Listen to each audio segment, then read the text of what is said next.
it has your name on it.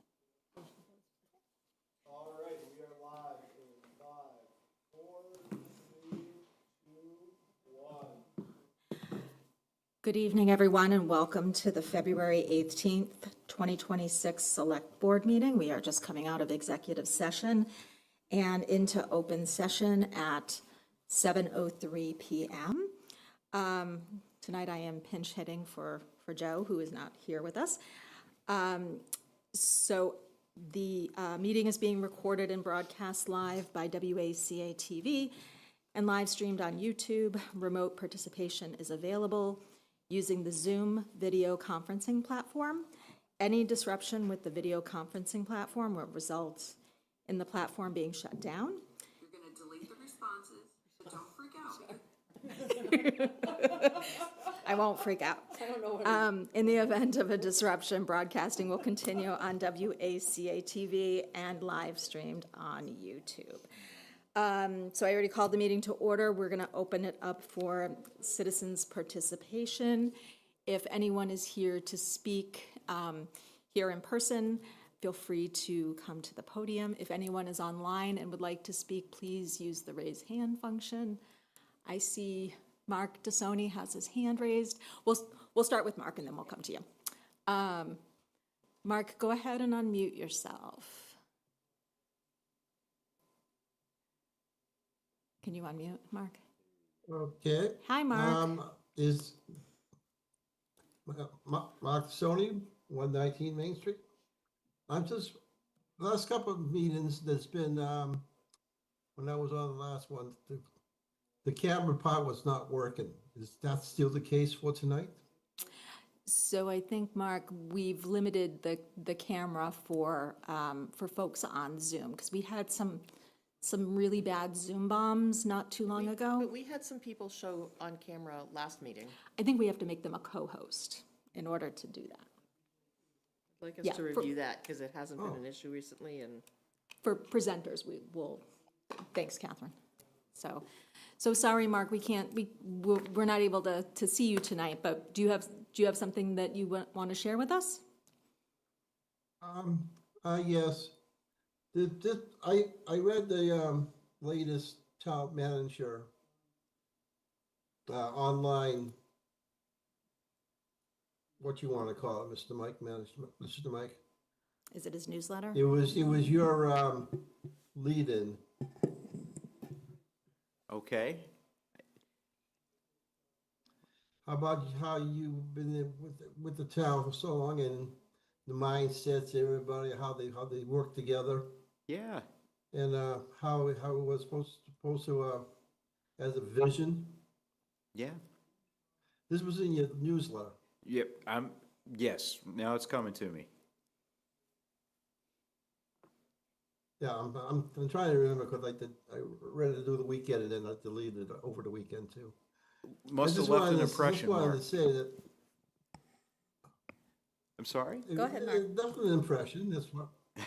If left an impression, that's why I'm going to ask to say about it. Oh, okay. Is that the town is somewhat grown, but then again, it can grow in better ways than what it's doing. But I'm not complaining. I'm just saying that what was said, once you look back on it, was all true about what the town and how you visioned 10, 11 years ago when you first got here, how it kind of worked its way through the town hall bodies to the streets and how it is today.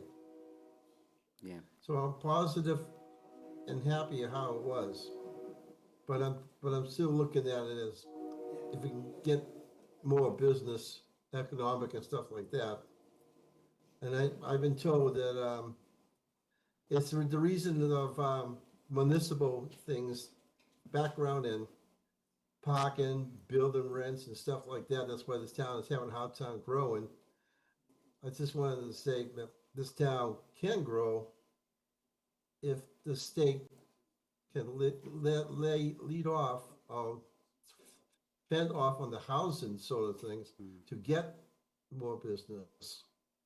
But the town is still, the state's still being hounded by housing committees and stuff like that in the state house. The town can grow tremendously if they could look that way. If it's understandable what I'm saying. Yeah, Thank you, Mark. thanks, Mark. That's it. Great, Thank you, Mark. thank you. Susan, do you want to come on up? Susan Thorne, 181 Cross Street. Thank you for the time. So this is just a brief follow-up in regards to 0 Cross Street, which we discussed the last time. Remember, I had asked that Ashland pause all municipal permits for the prospective buyer until the open space status is resolved with Hopkinton and Agilitas.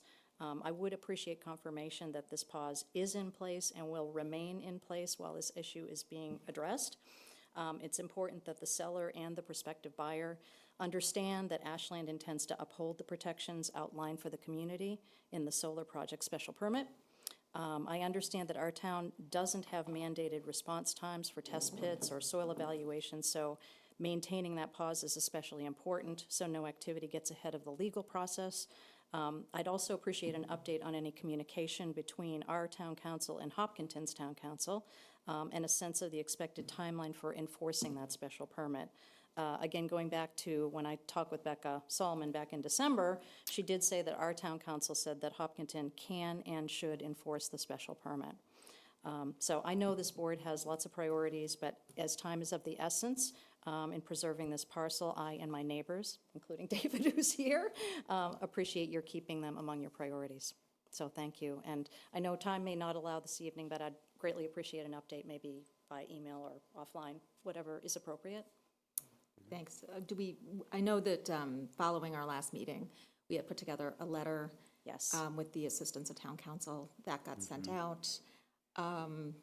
Yes, and I know, like our building commissioner, I've been advised I can't say that he can't issue anything. I can't say that he will follow like all applicable guidelines and laws and everything. And just me looking at it, I think it'd be very, very difficult to issue a building permit on something that has so many restrictions already. Yeah, I think that's why there's the urgency for the attorneys to talk with one another and for Hopkinton and Ashland to work in a coordinated way to just get that special permit enforced. I don't think it'll be that big of a deal for Hopkinton to do. It's just the push from Ashland that this is important to us. Yeah, I did receive a call from their town manager today, but we were playing phone tag, so we didn't get a chance to connect. And I don't know if that's what it was about, but Okay, you know, she did reach out. okay. And it's on their Open Space and Preservation Commission meeting tomorrow.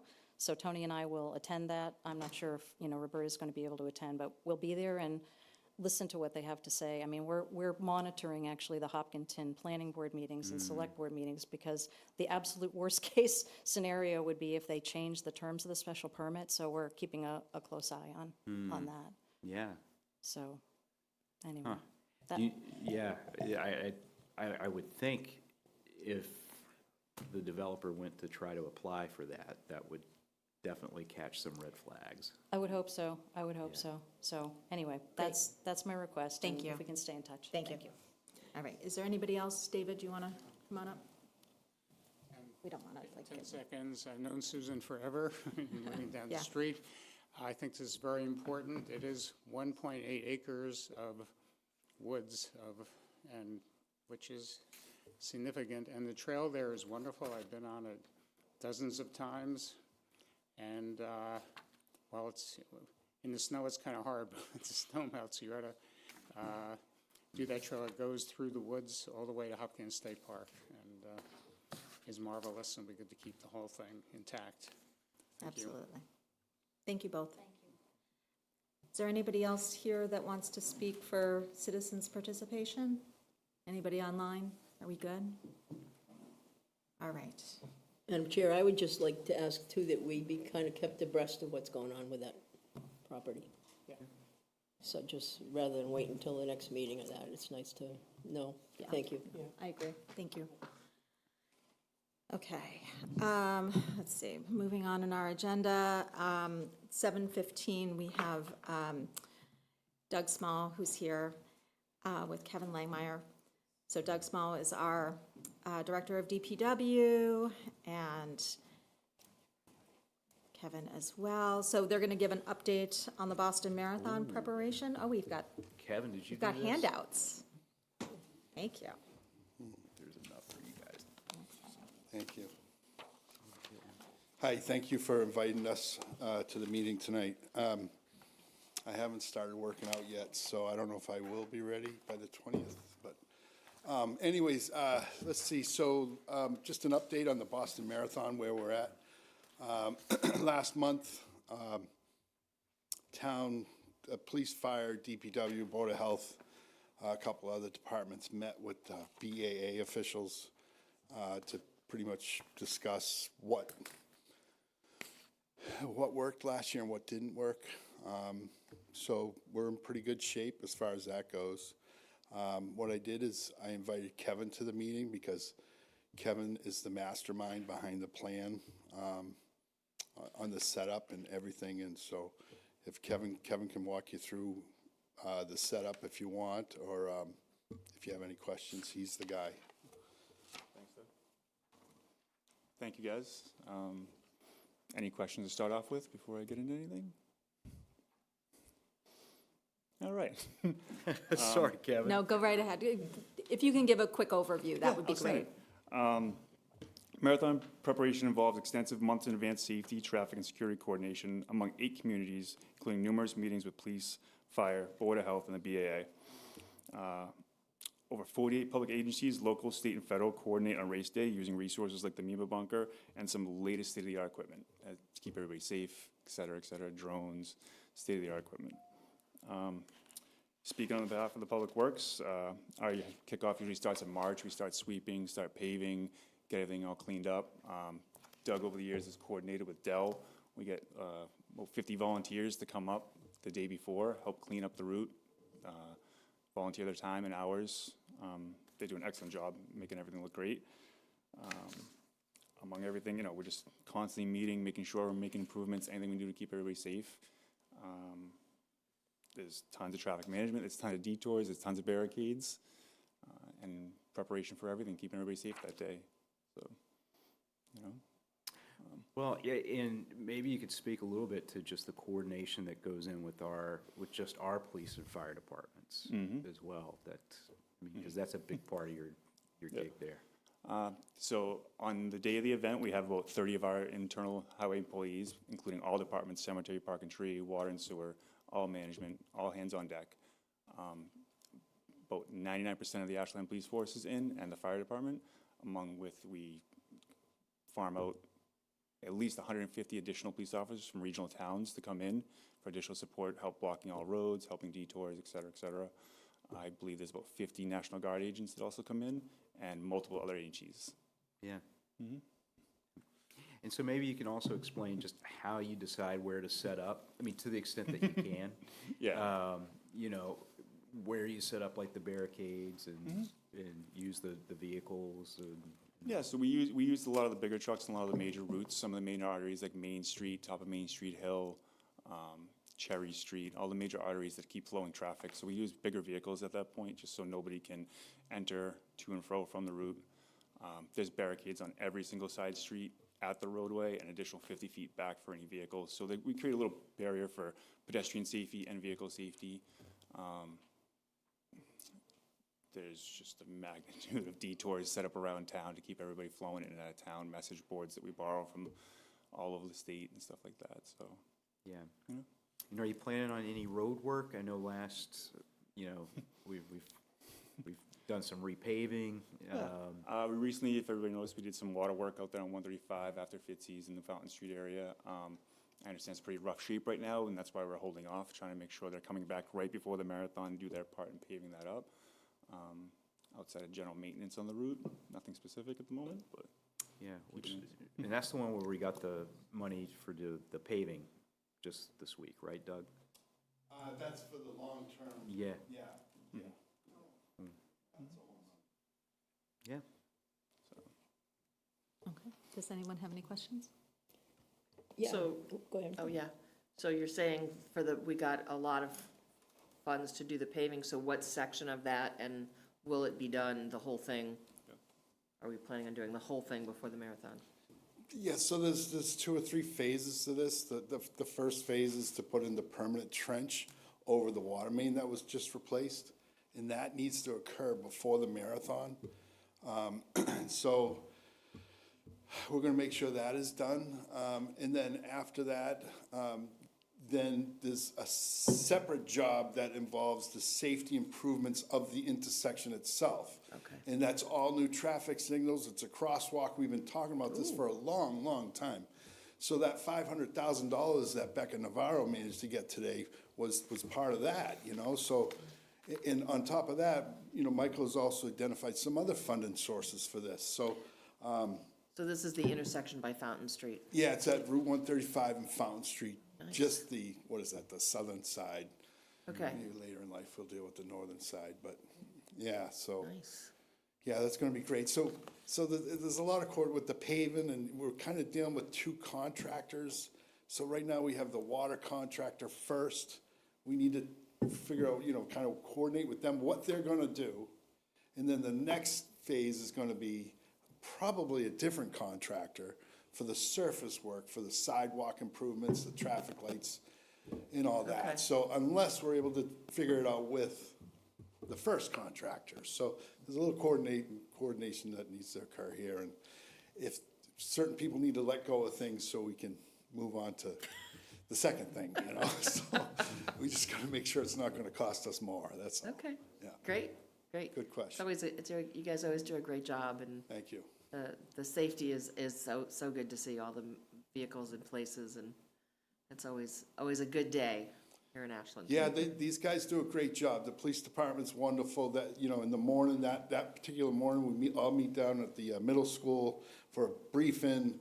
You have National Guard, police, other cities and towns, the police officers that come in to help out. And it's pretty amazing, and you know, and it's something you don't want to miss. If you ever get a chance, you know, come down and experience it. It's pretty awesome.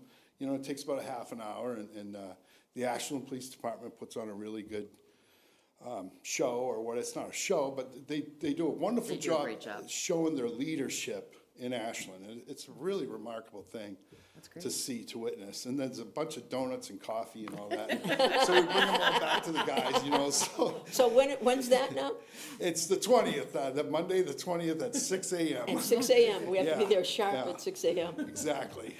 The only problem is it's an early start, you Yeah, know. it's all right. I'm As up a early. result, as being so close to Hopkinton as we are, you know, Right, other yeah. cities and towns, they get to sleep later, you know, further east of us. But we're also done earlier, right? We get our streets Yeah, back in the yeah. afternoon. As long as Framingham opens up on time, we can get out of here at a reasonable time. So that was one of the issues last year, but, yeah, so. Great, thank you. You're welcome.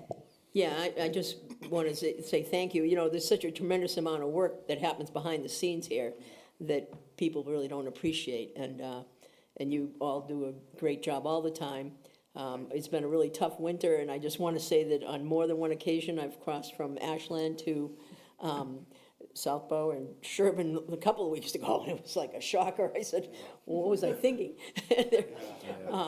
And what a tremendous job you folks do in terms of the condition of our roads and. Yeah, thank you getting them. very much. It definitely takes the whole team for that. Thank you. And just one question regarding all this. Now, does the BAA offer any financial support to us, and how does that cover our expenses? Because it's expensive to have all our, I mean, I know there's a lot of volunteers throughout the course, but we certainly have a big piece that we have to pull our workers in, right?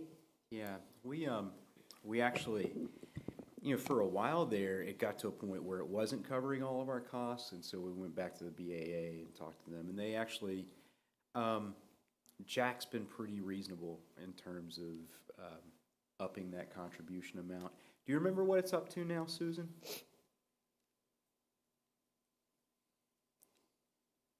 The personnel. Sorry, Michael, I had to unmute. I it's don't know we haven't gotten our check for this year. And last year, all the additional expenses, they paid them directly to all of the vendors. Right. Oh, well, that's good to hear. Yeah, that's good to hear. I was just thinking with what Foxborough is going through right now. I know, I was thinking that too. Well, thank you again, really, for all your work. Yeah, no, our pleasure. Thank you. I don't have a question. I just want to say thanks as well. And as someone, I actually ran the marathon last year.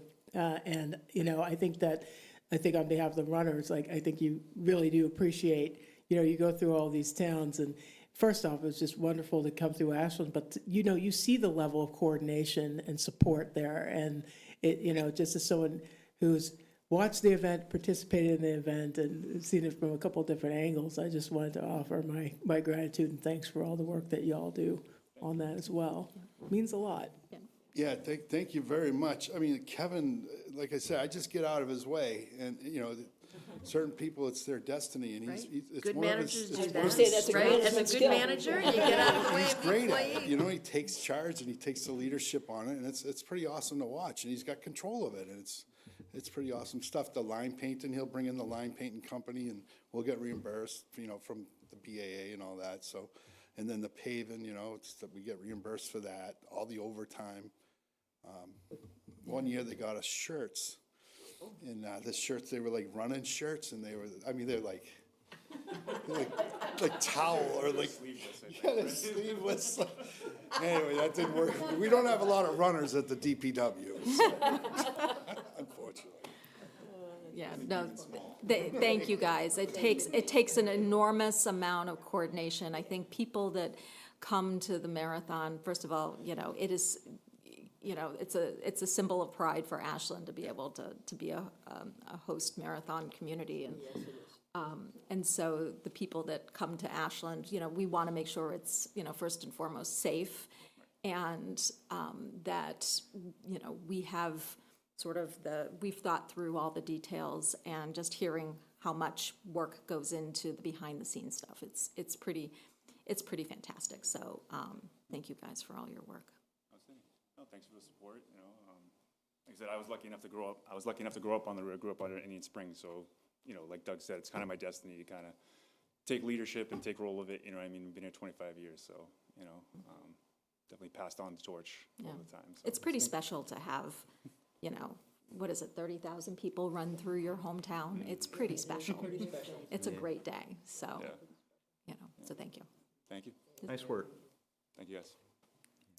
But just to follow up on marathon stuff, it's always interesting when you talk to people about that you are from Ashland, and you tell them, you know, either they're from it, most of the time it's like for people out of state. I'm like, oh yeah, do you know the Boston Marathon? And I'm like, yeah, so we're the second town on the Boston Marathon, and we're the original starting line of the Boston Marathon. And it's interesting giving them that history, and most people don't know it. They don't realize it. Anyway. Yeah. Exactly. Yeah.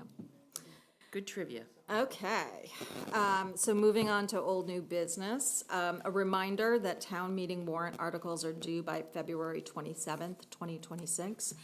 Catherine, is there any updates and like sort of how it's coming along? If we have, you know, how many articles we have and what it's potentially looking like? So I can't say, we obviously have the normal articles, the budget, consent, all of those things. I think we only have maybe 2 or 3 additional so far, so they're due by February 27th, which is coming up, and you can either email them to myself. That's it. Okay, thank you. Does anybody have any questions or anything? No, we're good? Thank you. All right. The next item on our agenda is the FY27 budget update, including the operational override. So, Michael, I'm turning it over to you. Okay. I assume we're looking at the stuff that's, Yeah, hot in our off the spreadsheet. presses. Yeah, we gave to you tonight just 2 documents. One is a general fund summary for FY27 and kind of where we are right now after recalibrating some of the state aid and some of the newer information we had. And then we also had the departmental summary if the override passes, and so I figured I would go over both with you tonight.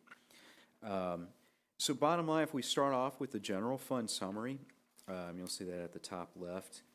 If you go to the back page, you'll see that right now our deficit has grown a little bit, and it was at 196, 350.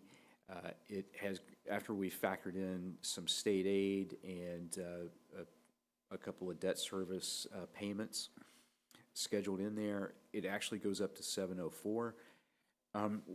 We're going to continually look at things like local receipts and see if that is, if that's a way that we can help make up some of that deficit, but we'll probably have to hit the stabilization fund for a little bit more, just to have a balanced budget going in. Everybody kind of understand kind of how we got to that point, just with state aid?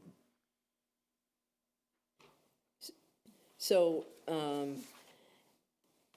in terms of this, I guess so the state aid number is what is driving this increase in the, Yeah, that's a large driver of it.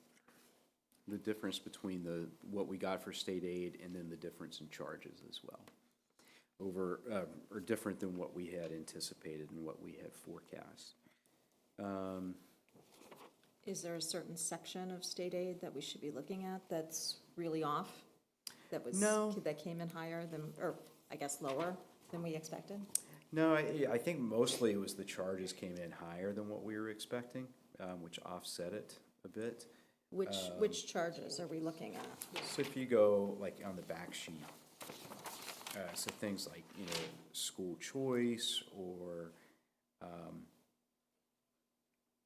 and some of that comes in as an offset where it goes directly out. If it comes in as income, the state assessment and charges. Yeah, those are, there's a few other items that aren't on here, and I don't remember exactly which ones they are. There's like a whole page of them. But So that was for the major instance, driver. like the school choice, it's now looking at like 419,000, and from the recap, it was 264, so we were expecting it to be about the same, and it came in higher? Exactly. Okay. so this is our school choice out money, not our school choice in. Right. Okay, is there a school choice in Well, somewhere? that's the offset from the revenue that we get in. So, Oh, no, because it's sending tuition is down below. School choice sending tuition is 154. yeah, but you're offsetting the school choice revenue because that's a direct offset.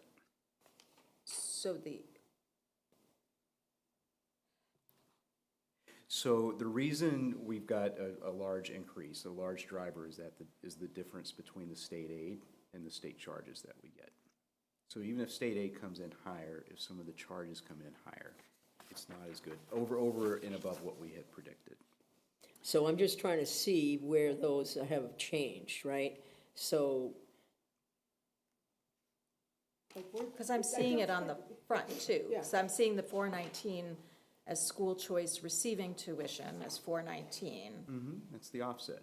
Okay.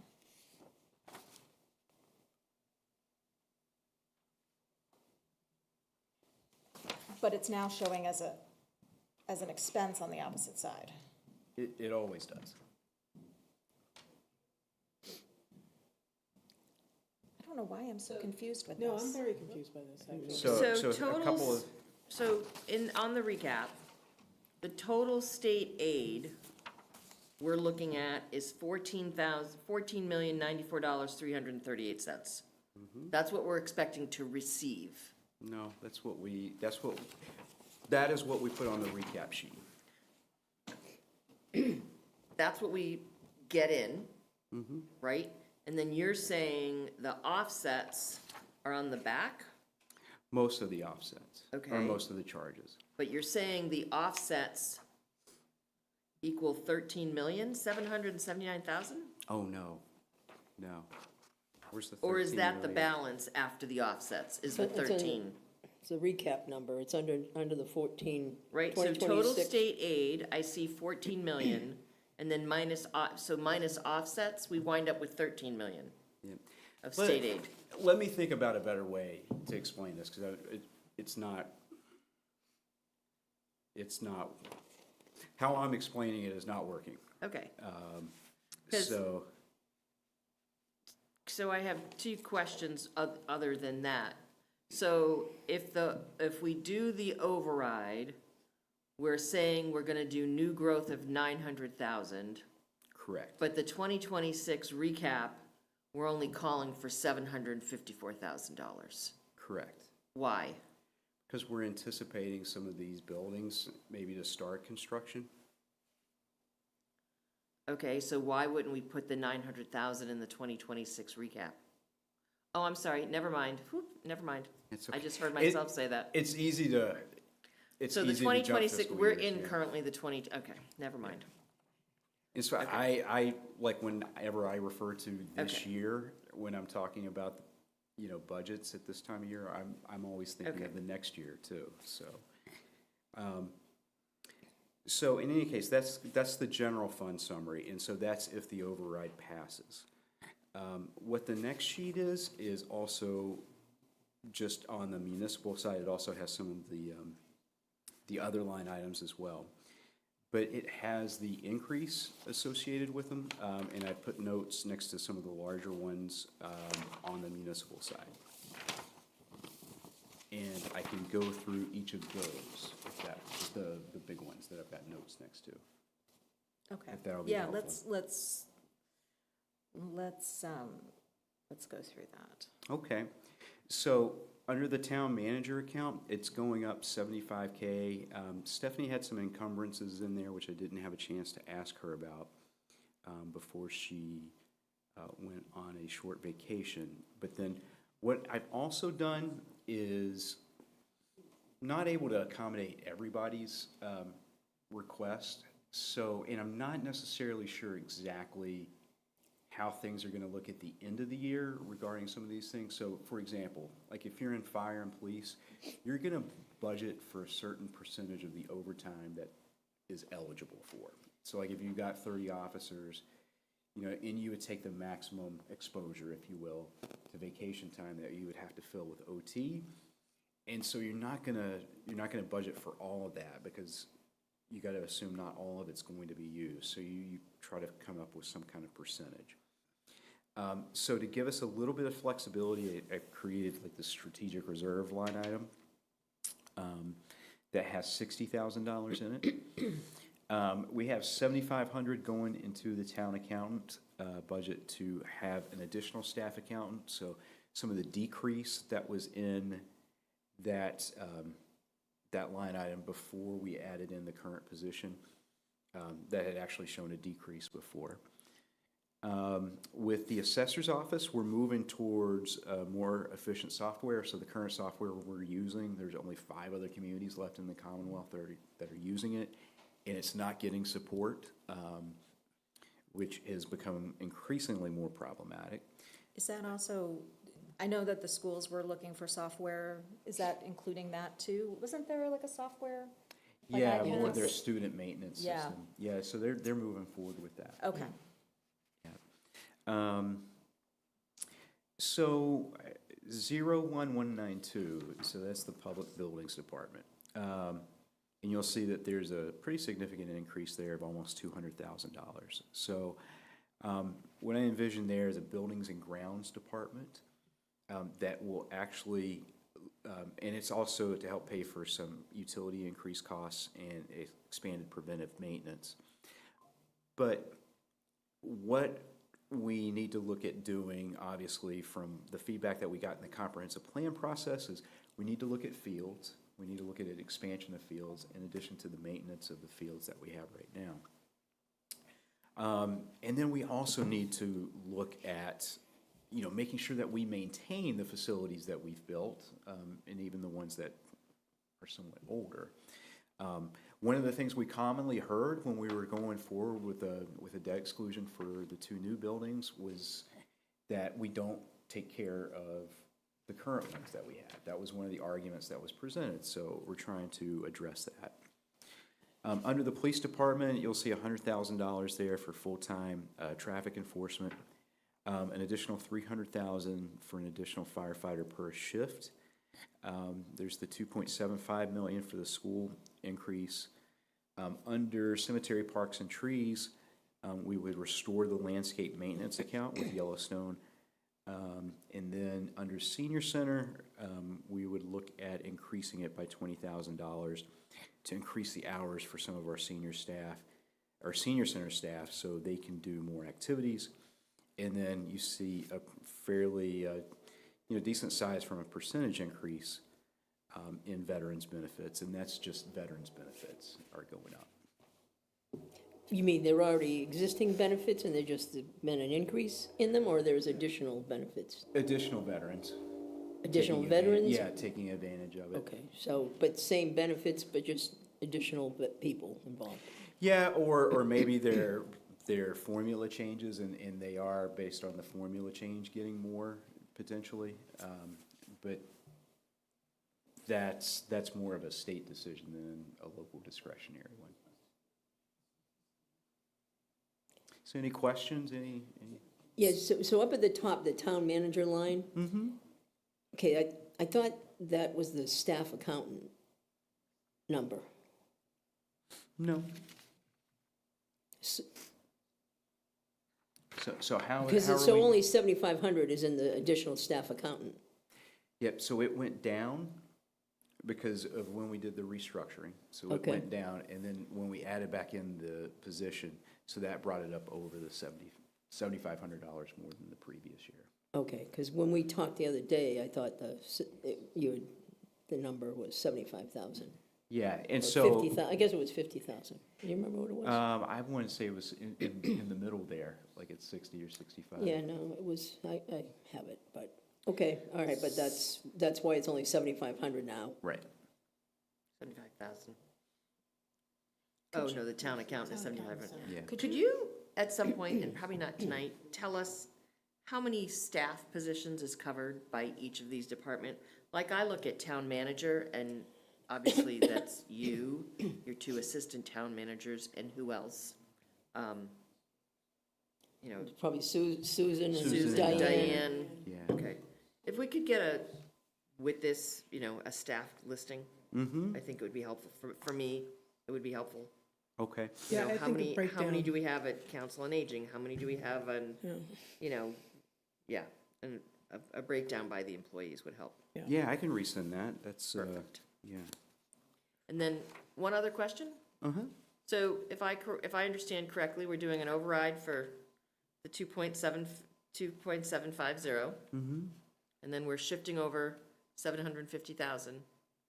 So the other difference between the 3,783 and the 3.5, is that just coming from the 2.5% in our override, in our budget increase? Say that again, Yolanda? I wasn't. So if you look at the bottom of the pink, right? Yeah? There's a total of $3,783,298.32. Mm-hmm. So is the 283 plus the difference between what we would have budgeted and what we're doing in the override, right? Because we're doing a total of 3.5 million between the override and moving over the $750,000. Correct. Correct. So the increase that we're seeing for 2027 is just the increase from, Yeah, and so this is on the expense side. right, Yeah. Where you'll see the 750 really more prominent is when you look on the revenue side and you look at the excluded debt line. So that would be on the other page. And you'll see about a $750,000 difference there.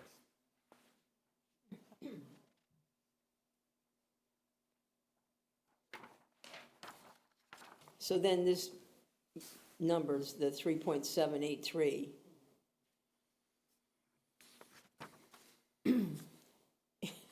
is the 3.5, the 750, excuse me, and the 2.75, right?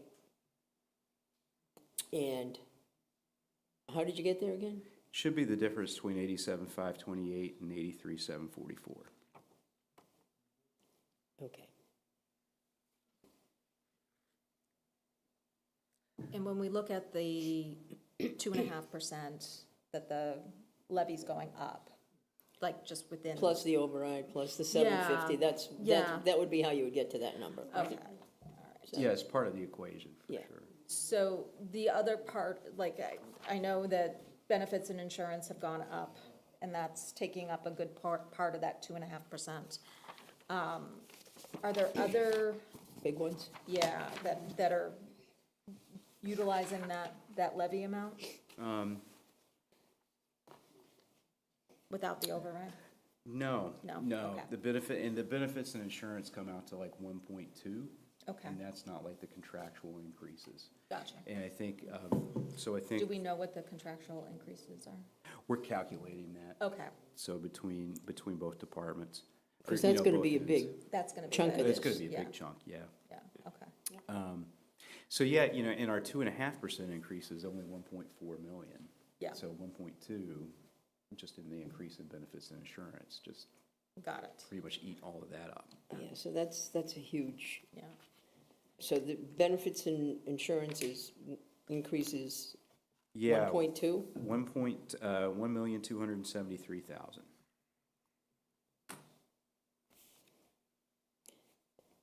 And the 2.5% is, Is 1,422,000. Yeah, it doesn't leave you much room. yeah, that was the number that I was looking for the other day there. And Yeah. I know you sent me some additional, but I haven't had time to really Yeah. go through it. But that's a huge portion of our problem, right? Yeah, and that's even after, all that we've saved with the, with moving over to the GIC. And I think, Catherine and I were talking earlier today, I mean, GIC's looking at some plan design changes that might, you want to speak a little bit to that? Just what they're looking at? Yes, so the plan design changes that they're talking about are increases on the employee side. So we're talking co-pays, co-insurance deductibles, things like that. And they're looking to vote on that at their next meeting on the 26th. And then after that, a vote on the rate increase. And so that's the Group Insurance Commission that votes on that? And who oversees them? Who gives them the ability to set those rates and says, okay? So the Department of Public Health? Or actually, the commission, I think, is a separate agency. And I don't know under what secretariat it is. It's probably A&F. Be almost willing to bet. Would say? So quick question. So if, right now, we are looking at a $700,000 deficit, even if the override passes. So we would need to move money from our stabilization fund to Correct. cover that. Unless there's some additional revenue that comes in, like if we think motor vehicle excise tax is gonna come in higher, or investment income's gonna come in higher. Or if you wanna change fees, building permit fees, I think that might be a discussion that we wanna have in the future. Yeah. If the override doesn't pass, we would still need to move that 700,000 over from the stabilization fund and potentially some additional funds to cover a deficit, a further deficit from the schools as well, right?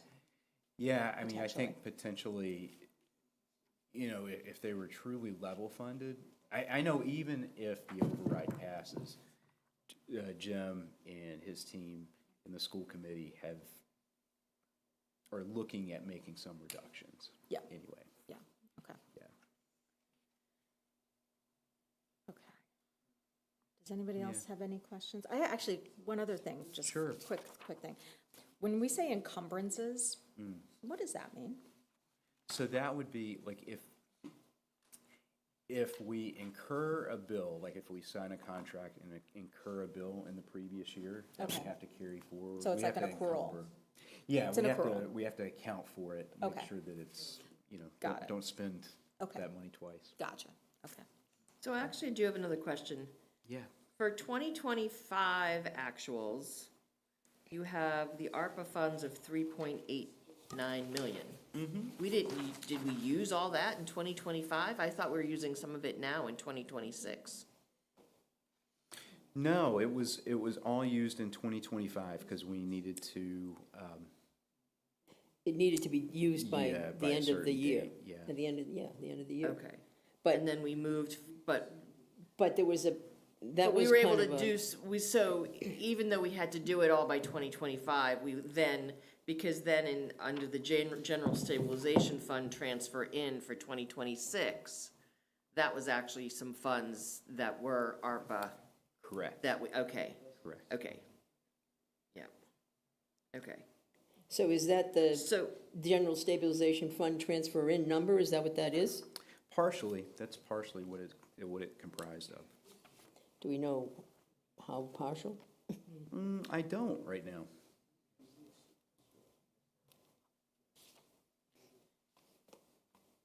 So I think also one of the things that you might want to consider as we have like this discussion is a forum, I would say a forum in March or a forum in April.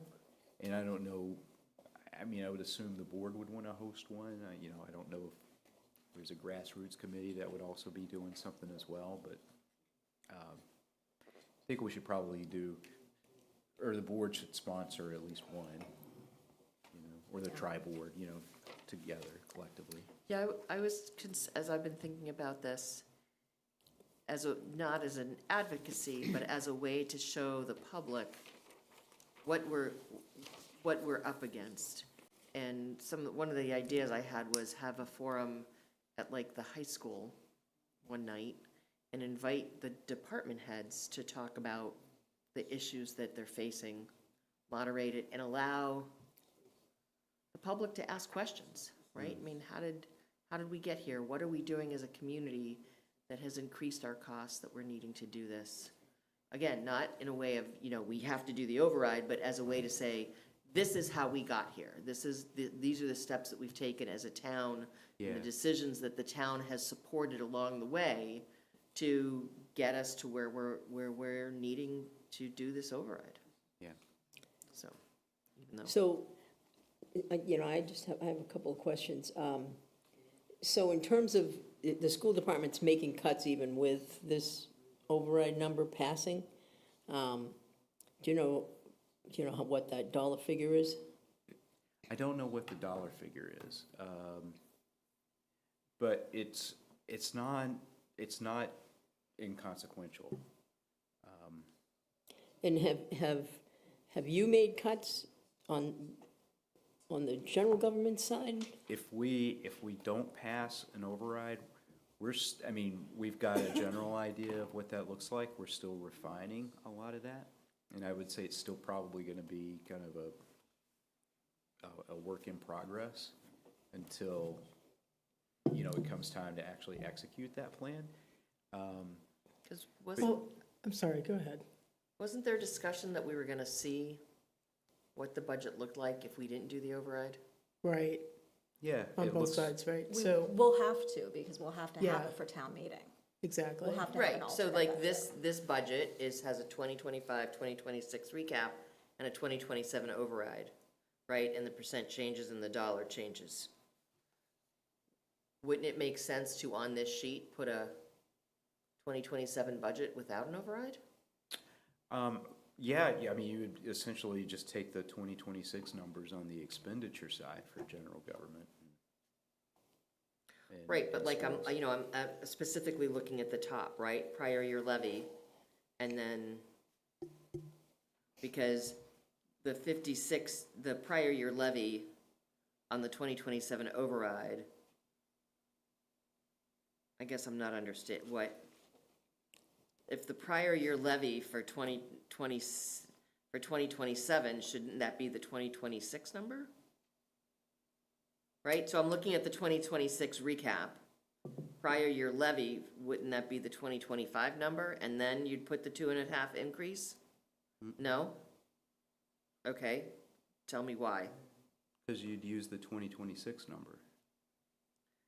Okay, in the recap. But if I were to ask you to do a 2027 budget without the override, right? Yeah. The 2027 number would match the recap of 26, right? And then you'd add the levy to it? So the levy's gonna be 56,915. That number's that 2.5%. Right. The 2.7 is a line item. Is the So we would override take that number. out. Yeah. Right. Yeah. We would take that out, and then there would be adjustments, The probably, excluded debt would be, on this side, $750,000 less than what you see. So I think you'll probably see a $3.5 million decrease. So when I see, so I'm looking at this sheet, under the 2027 override, prior year levy is the top number. So is the 56,915 what our 2026 levy is? Right? Am I not making sense, or? No, it is the levy. Okay, so the 56,915 is what we have this year for 2027, for a 2026 26. levy. Yeah. and then there's the 2.5 right underneath it. And for Okay. 2027, yeah, you want to budget the 2.5 and what And you then the think the new new growth. growth number is going to be. It's definitely confusing, just because trying to track where all the moving pieces are. It's municipal finances. Yeah. It adds up. Yeah. Yeah. Gonna add up for this one, right? Right. Yeah. But am I wrong to ask if the top number says prior year levy, right? So that's the 2026 levy. Correct. Okay. So under the 2026 recap, shouldn't the prior year levy be 2025? It is. Okay, It's 54,791. okay. And then, so that carries over to the prior year. Okay, levy. so fiscal year 25 actuals really shouldn't have the prior year levies. If I'm looking at my 2025 actuals, that should really be my actual for 2025. So you start off with the base from the prior year. So to build your current year levy, you take your base from the previous year, you Okay. add on the 2.5%. and Okay, then so, you add on so the new you're, growth. so just to clarify, under the 2027 override, and I'm sorry if I'm beating this up, but I'm just trying to be clear. Want to make sure we get it Under the clear. 2027 override column, it has the prior year levy. So our prior year levy is the 56,915. Correct. Okay. So if I were to add on the 2026 recap, the 54,791 and the 2.5% increase, that's going to match what's there in the prior year levy. No, you'd want to add the new growth figure to it. Okay. Okay. So I think if you look in that 2027. Yep, now I see it. Yeah, Okay. Okay. it's just they're adding in both directions, right? Yeah. Yeah. Yeah. Okay. The other thing, Michael, that I would like to, just to help build this case and show what's happened, and I think, benefits and insurance, we know, is a big piece of what's happened, but I'd like to even do a little bit more historical data, so that instead of just looking back to 2025, I'd like to go back probably 5 years anyways. Because I think, at least since I've been on the board, so that I've been through 2 budget cycles, and I know we've used one-time funds in both of those budget cycles.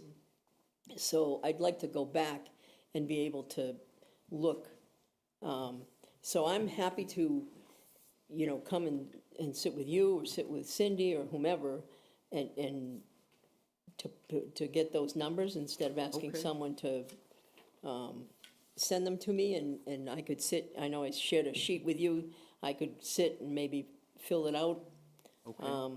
And then go back, just because I think I'd like to get back into the period of time too, when inflation in general was really very high. And just so to be able to try to help wrap my head around it and maybe help other people wrap their heads around it. Yeah, okay. Also, just, I was looking on our website, and I know that there really isn't anything for FY '26 on our website. Okay, So if we can get that information up there so Yeah. people can have a comparison, Yeah. that would be awesome. So I know, there was a lot of moving parts with our finance team at budget time last year, so I get it that it may not have made it up to the website. So school choice receiving tuition, are we expecting to increase the number of school choice seats? Or is the tuition that we're getting per seat more? I don't know. I know those seats are getting slimmer and slimmer, just as, we take on more and more in enrollment. You're not talking to your mic. Oh, sorry, Mackie, I had it off. Yeah, I mean, I know the seats are getting just. Well, that's why I'm fewer and surprised fewer. that the receiving tuition is not quite double, but more. Okay, it's a 58% increase. Okay. Okay. All right, does anybody else have any questions, or are we good to, I mean, we're gonna be coming back to this Yeah, quite a bit. so, are we, I'm good. We all set? You guys, Okay. everybody else is good? So we're gonna then maybe for next time or before next time even have a column that'll show us what, if the override doesn't pass the budget, and then what the implications are too. I want to understand the implications Yeah, on the that's- general government side as well as on the school side, right? Oh, yeah.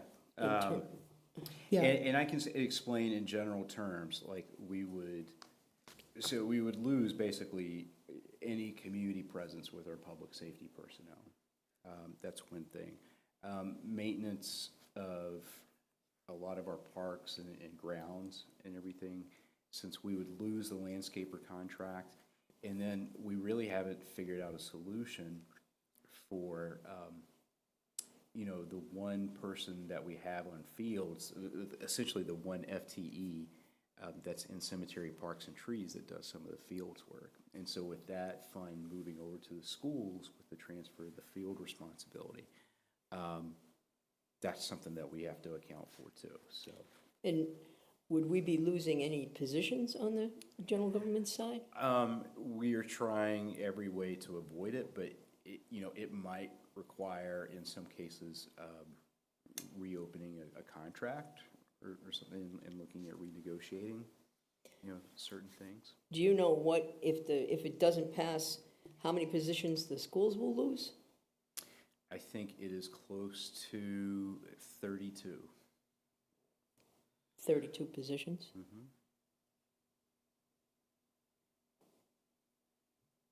and when you say like, we would lose public safety at community, sort of like, we're talking things like, the overtime Correct. would only go towards like literally Public safety. stuff, and so that would probably affect community events, like we wouldn't have community events where we would need public safety Like details details and and stuff like stuff, and then also, they do that public safety night, that wouldn't happen, and then. Yeah, I think it would be helpful if we could get that other column, just sort of illustrating what's happening on the municipal side, because that will help people understand this and more. But it's kind of hard to speak to this until we kind of see that. Yeah, That's going to be helpful, very helpful for understanding and comprehension, because I'm still not entirely clear myself, and that would help. Okay. And maybe more detail too about So the something school similar. piece? Yeah, so I think something similar like this, that would have like, the column with, what would happen if the override didn't pass, and then like here on this side, like instead of note, like the notes would be like, how would that impact us? yeah. Yeah. While we're just on this, I have a question about the stabilization account. So I think we have a policy that calls for, we try to keep 10% of our operating budget in the stabilization account? And is there also guidance in terms of when we use our stabilization account? Yeah, we've been flexible with it, but yes, there is guidance. And do you know what sort of thing it says? Yeah, so typically it's tied to state aid, if I remember correctly. And it's dependent upon total state aid amounts, if they go down a certain level, but it's pretty significant. I mean, it's like a 10% decrease. And we found that it's hard to adhere to, just kind of given some of the challenges we've had. And if we reduced our stabilization account, we're looking at right now, I think by around 750,000, right? And what's the impact of reducing it by that amount or even more? It would be whatever that number is. So, if we have to withdraw 1 million out, it's 1 million off the balance.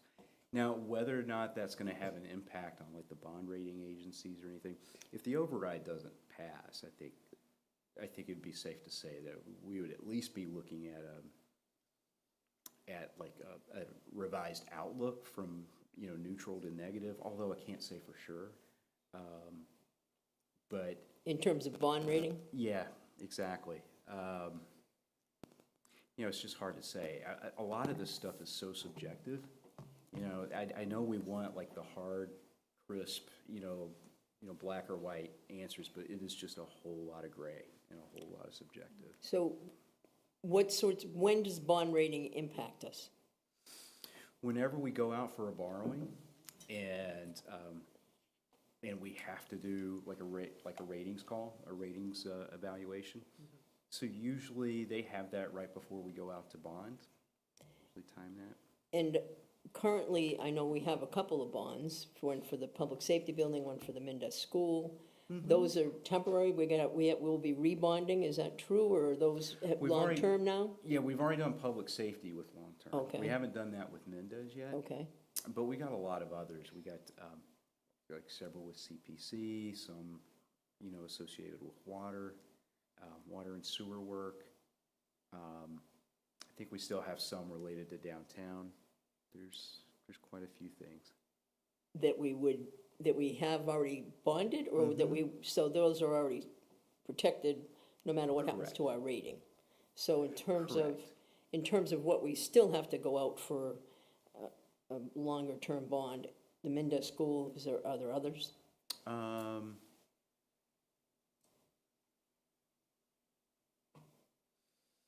I'll have to check the ozone filter. I think we're Okay. just doing that as a ban right now. Okay, yeah, okay. All right, and then finally, so in terms of the stabilization account, and so if the policy says you can only take 10%, or this has to be in place, would we, and we wanted to do something different, would we have to, is that within our power as the select board? Is it? Well, usually we've come to an agreement at the tri-board meeting, and so the policies technically say they can be adjusted by a 2/3 vote of the FinCom, select board, and school committee, and the town manager and superintendent. Okay, all right, that's good to know. Do we need to plan for another tri-board meeting before town meeting? We absolutely do. Okay. I think we do.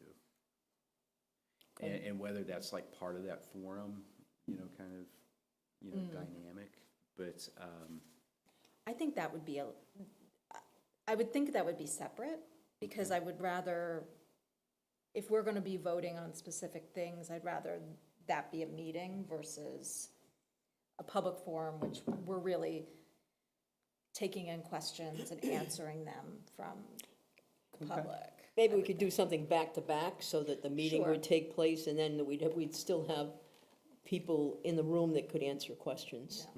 That makes sense. Yeah, Less dates that we have to try to coordinate. yeah. All right. All right. Let's move on in our agenda. Discuss the timeline for town manager's evaluation. So every year, we try to get our town manager evaluation completed before the May election. And so just to talk about a little bit about the process, we will,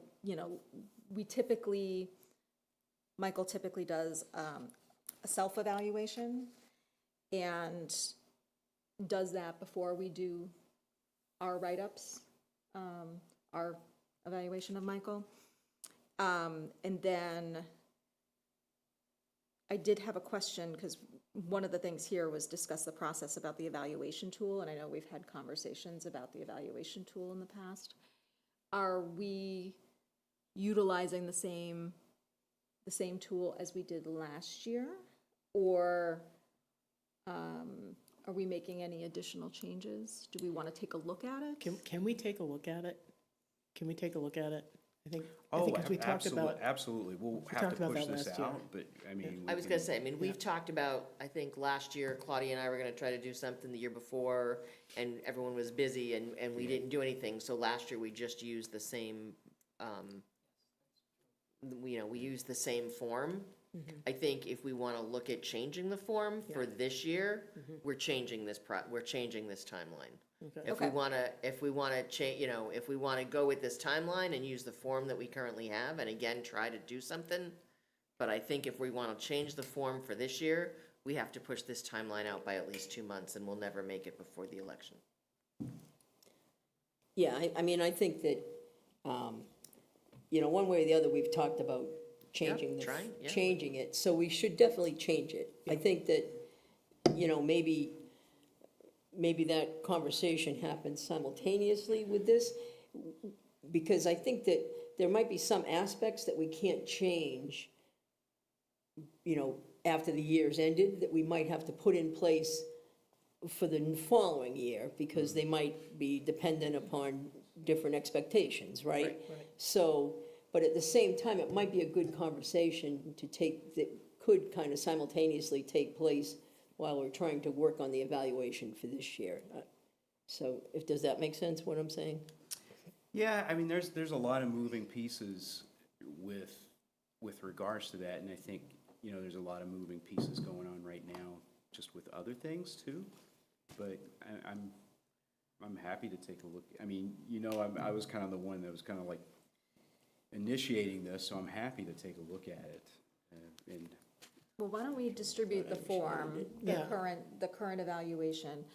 I don't know, does that come from you? Should Susan Susan? typically gets them out. Yeah, one of Okay. us can see that. So if Susan can send, or one of you can send that out before our next meeting?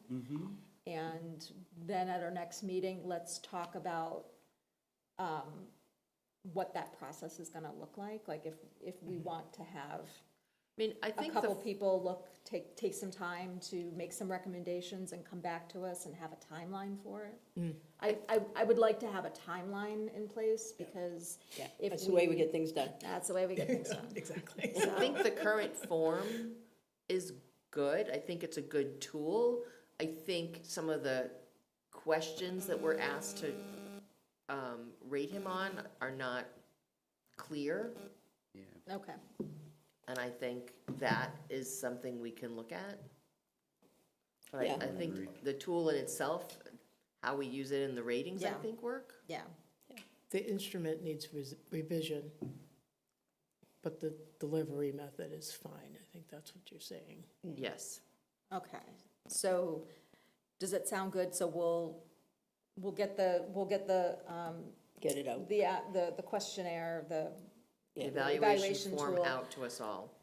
And then at our next meeting, Review it and Review it make and any make- comments about what we want to change. Well, or so- who's going to take that on and make the recommendations back to the board by a certain date. Yeah. Right. And then we can kind of, like, I don't want to, I don't think we need to workshop the whole form here. Like, I Right. think if maybe two people want to take on going through it and doing a redlined. Well, what I would draft. recommend is if we all get it, And then look and at then it. look Yeah. at it, And and then give our feet, and get put feedback. comments Yeah. on it, and then give it to, I mean, rather than two people go through it and then someone go, oh, well, I don't think that, you know. Yeah. Whereas if each of us goes through it and makes comments, and then if there's two people that want to Consult. gather that and get it back Yeah, that's before a good idea. That's a before good the middle of March. I'll have to look at that, because I know we had like a process that we agreed to.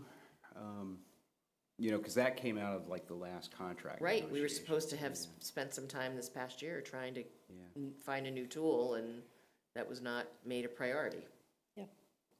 Lot going on. Yeah? Yeah. But, And I take some responsibility in not making that happen. Okay. So we'll put it on our next agenda. That sounds good. Okay.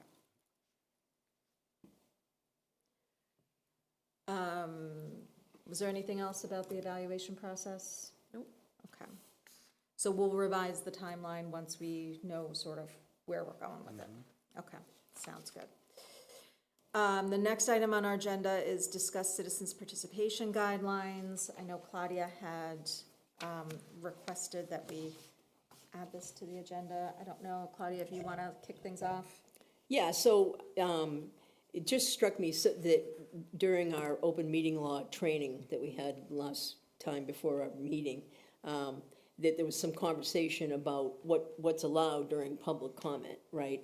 And it was much broader than I expected, although I did remember the Southborough ruling, and that some things have to, if you're going to not allow public participation, or that it has to be it's a very narrow, right?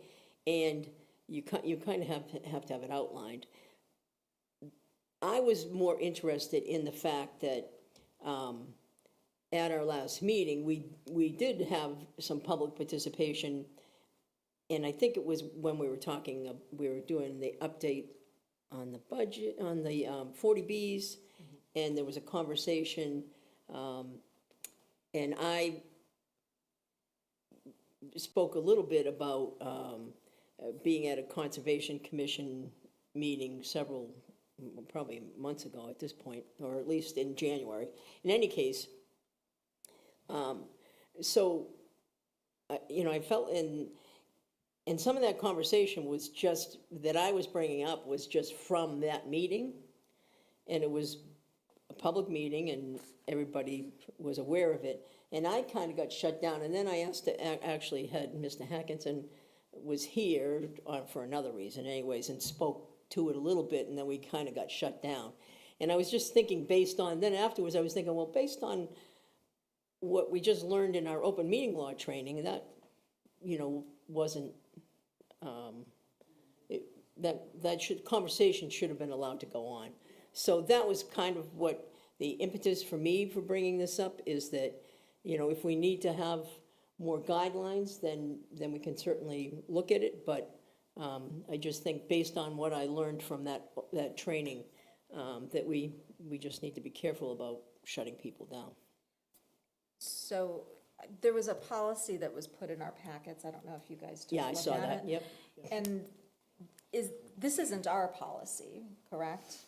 This is just a proposed potential policy? Yeah, and I didn't even think it aligned with Yeah. the training that we had, actually, so. I do think, like, a couple of things in here kind of were, when we did the open meeting law training, a couple things. We definitely, if we're going to have public participation, we have to, it's kind of like equal access to everyone. Right. So if we're going to put a time limit or something like that on citizens' participation, it has to be for everyone. And then again, if we allow public comment during any other part of the meetings, it has to be the same thing. Like, we can't shut down any particular person. One of the things that was in here, though, that, really did strike me too, is the fact that it's not intended to be a discussion. Public participation isn't, because it's not an agenda item. So I think we have to be careful about turning something into a bigger discussion. And so we need to be able to put it on as an agenda item to discuss, if So I that's think a thing. Agreed, and Yeah. we don't need to spend too much time on this.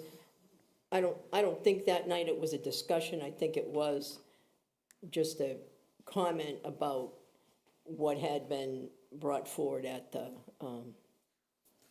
Conservation Commission meeting. So that's all. I just wanted to clarify that, and just, because like I said, I think we all learned something in that night. It just happened, and so that it was good. I appreciated that we do have to make sure we give equal access to everyone, and I was a little surprised that, like I said, I did remember the Southborough ruling, and, it was pretty, Yeah, so basically unless there's profanity or some sort of. right. I mean, it was Yeah. really, Yeah. So anyways, and then if you have time limits, you have to have that in Well, a policy. that's the other thing too. I mean, like, I think there was a mention of time limits as well Yeah. for Yes. public comment, which is, I think, something we sort of loosely enforce, but we don't really, Actually, And they we have to don't be usually. enforced don't. equally to like, all. we just Right. don't enforce it. And they need to be in writing. It needs to be in writing, yeah.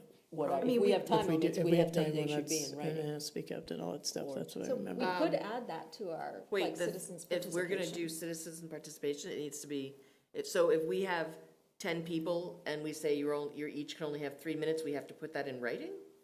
No, I mean, I what you think it has could to do. be presented at the beginning of the meeting, and it has to be consistent, whether someone's speaking positively or negatively, it has to be 3 minutes for both. Yeah. But if we have 20 people, we can say, you know what, we're only gonna do 2 minutes today. I don't think that has to be in writing. Yeah, that's the that what it best, I've seen probably the best methodology is, the chair asks at the beginning of public comment who intends to make public comment. Right. And if you've allotted 10 minutes for public comment and 5 people raise their hand, well, they get 2 minutes each, right? So everybody Right. has an opportunity to speak. Right. And so it's flexible, like if you allow 15 Yeah. minutes and you got 5 people, then obviously 3, Okay. So it at least moves with you. It's not so rigid, but it's a framework. Yeah, that's fine. I think that you just need to have somewhere in writing that it says that Yeah. there's That's gonna the be, process. That's the that's the That's the policy. process, Yeah. right? Yeah, right, the Like- process. Like, we use time limits, is at the discretion of the chair at the beginning of the meeting to, say what those are, and then Yeah. they'll be enforced. So do we want to put forward some sort of actual policy on this? So the policy that was in our packet, where did that come from? Is, just a draft. Susan, you consolidated this, right? No, that was a draft that Lisa has used for other communities. She just gave it to us just as a guidance. Okay, Okay. Okay. okay. So I guess the question is, do we want to try to adopt some sort of policy that, or do we want to just have our process be that we set the parameters at the front of every meeting? I think that's the process, I think we should set that process, Okay, yeah. yeah. Yeah, as long as there's some kind of consistency Right. between meetings, right? Right. Tonight, we're gonna talk about this, so we don't wanna hear very much about it, so Right. we're only gonna allow Right, 10 right. seconds. Right, no, Yeah, I that's mean, all. Yeah. But like, to the point, if you've got like 20 people deep, Yeah. you can't have, You gotta like, manage it. everybody Yeah, can't have 5 exactly. minutes, because then that's the. And some of meeting, it right? So- definitely seems to be at the chair's discretion, right? Okay, Okay. all The right. other thing, though, like if you're reading this, I'm sorry to belabor this, is the public comment period is not intended to be discussion, debate, or dialogue, right? Correct. But then sometimes what we do is when we are discussing an item, we allow people to speak. And again, I think we have to be careful about making it a discussion with who's coming, right? If we're discussing something, and might want to get clarification, I don't know that we can debate the person who's at the podium.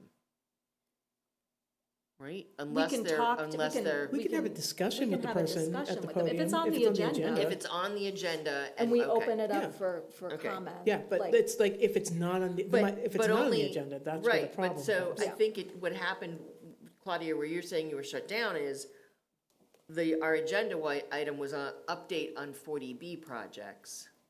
And then we got into detail about what happened at the Conservation Commission. Which was about Right. 40B project, which was Okay. about a 40B Okay. project. I mean, it was totally in line with the 40B project thing. Okay. You know, I'm just, you know, Yep, trying to clarify that, so. I'm good. Can I comment on that? Randy? Sure. Carl Hackinson, 346 Chestnut Street, and the vice chair of the Conservation Commission.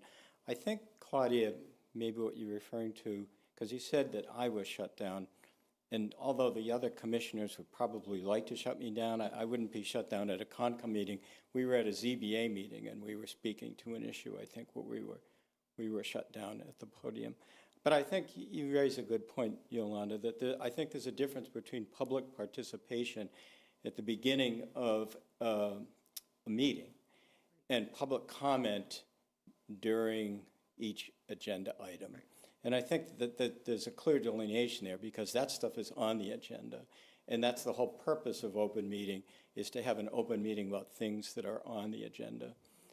So I think that there's that you need to delineate between, see, we don't have public participation at the Concom on our agenda. We have public comment on the issues that come up at our agenda. If somebody wanted to just show up and speak, it would be awkward because it wasn't an agenda item. Whereas here, you have a different format than we have at the Conservation Commission. But anyway, that's all I had to say. But I think it's a good idea, and I think you raised a good point. Thank you. Thank you. Okay. All right. Good. Are we good? Does anybody else have anything before we move on? No? No, we're good. Okay. So the next item on our agenda, discuss process and access to town council. We're actually going to move that to our next meeting. We want to have a larger conversation about, Oh, I have, It's already off the agenda. oh, it's already off the agenda. Okay. This is what happens when I print out what was. I was going to say, the next thing I have is the request for the Concom. So, discuss, the next item on the agenda is to discuss the request from the Conservation Commission to hire an attorney to represent them for the 10 to 60 Main Street project. I know we have a couple members of our Conservation Commission here, but we had received a request from them, and then they had a subsequent meeting and a vote that they had wanted to have a separate town council for the 10 to 60 Main Street hearing. The attorney, the firm that we utilize for town council is separate attorney, but representing. Same firm is representing the applicant in another town in another matter. And so as there is sort of it's not really a conflict, but it's definitely, Right. It's a little on the gray area side, that they had requested that they be able to bring in their own attorney for that. So, So what's the process? What, do we have to vote to approve that? Do we get to hear who they're bringing in? How does that work? I think, so, you have a couple members here, and I think, whatever questions that you have would be, Appropriate to certainly ask be them. appropriate. yeah. come on up. We have questions. We do have questions. Okay, Carl Hackinson again, Vice Chair of the Conservation Commission. With me is Gene Crouch, 35-year veteran of the Conservation Commission. Questions? I'll start. So it makes sense. I understand what you're saying, that our legal counsel is then representing the same on the other side. So do you have another firm in mind, someone you use for other things? That's where I would start. The answer is not specifically, but generally. We've spoken to several firms. And but we didn't want to speak in too much detail because we wanted to get your approval before Right. we Okay. before we went too far along. Okay. So we have people in mind. We would, if it were approved tonight, we would have to have that flow through Michael's office as soon as we could and go from there. When's your next meeting and that you would need legal counsel in place for? Well, this is for only 10 to 60 Main Street. Yep. Because that's the only appearance of conflict. Yep. Their first hearing before us is March 2nd. Okay. And so we would like to have whoever is representing us be on board before then. Before then, okay, so pretty tight timeline. Okay. And we still, as a commission, haven't spoken how we would use council. It would probably be in a different manner than the ZBA did. We wouldn't necessarily have to have them present at every hearing. But that would depend on who it was, how available they were, and things like that. But we haven't really. It's kind of a safety net. You know, we're really not using council for 61 Waverly Street because it's moving along fine, and we're kind of experienced at what we do, and we have a path forward on that stuff, and we haven't hit any real bumps in the road yet there. And that may happen with 10 to 60. We don't know yet. 10 to 60 has more issues related to it. It certainly has regards more issues and conservation. more potential issues. Okay. And we don't want to have council brought in after the fact. Right, right. You want them hearing the information and part of the discussion. Exactly. Okay, okay. That answers my question. So now what would the process be? Like, would it be, like, would we put out like an RFP for council? Or is it, because this would be just a one-off? It would. And so is it? In the past, and if I can go here, when I was a member of the board, we did this once before when we were doing series apartments. We took a vote to hire an outside firm, and then we picked that firm and contracted it through Michael's office. Okay. But that's something that you would have to decide, not me. Okay. And that would be an hourly rate, there wouldn't be a retainer involved. It would be comparable cost to what we would be paying for our current council? I think it would depend on kind of like what our choices are. Okay. And, you know, what I would recommend is, you know, authorizing it, if you feel comfortable with it, with like a cap on the fees. And so when the Concom, if they get to that point, coming back to the select board and asking, you know, maybe to extend that cap, if that makes sense. Does that make sense from their perspective, from the Concom's perspective? Do you remember how we did the billing last time? I don't remember, but it was quite some time ago. Yeah, you know, I want to say it was like 5,000 at the time. Like See, at that time, they were kind of co-counsel. They weren't replacing our council. They just had an area of expertise that we thought was more specific than our council was used to dealing with. Yeah, and I think like our town council would still be apprised of it, but they just, you know, from like a council perspective. But, yeah, I mean, I think you would have. I think we would be fine with that, Michael, with a cap, and if for some reason we ran into trouble and we need to amend that. Yeah. Do we have a sense of what the cap might be? I mean, how many hours would you anticipate, Carl? Like, I don't know, you know, we figured that we would get approval of the board before we got too far out over our skis as far as that goes. I mean, I have had discussions about rates and things like that, but they're just generally speaking, and as I say, the commission really hasn't spoken about in what manner we would use council. I'm speaking for myself now. I imagine that we would probably not have them attend the early meetings while we figured out how things were going. Yeah. And maybe have them watch the hearings that were recorded to comment on on things that were good and things that they thought could improve. Yeah. Or avenues that we might be able to take. And that would certainly save on the budget end of things. So, I mean, were we looking at $5,000, $10,000? I mean, this too is money that would have been spent if we were even using our own council. That's Right, true. so it's not. Exactly. So where would we be on this? 5, 10, what do you think? You know, I think initially like 8, I mean, because there is gonna have to be some front end, like catch-up work. You know, I would assume you would wanna meet, with council just to kind of get them up to speed, in addition to having them review the stuff. Yeah, our plan was, that if you approve this evening, that we were going to try to at least have a preliminary meeting with Zoom with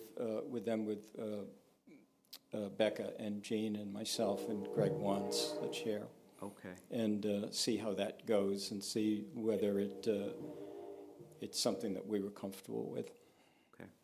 All right, can I make a motion?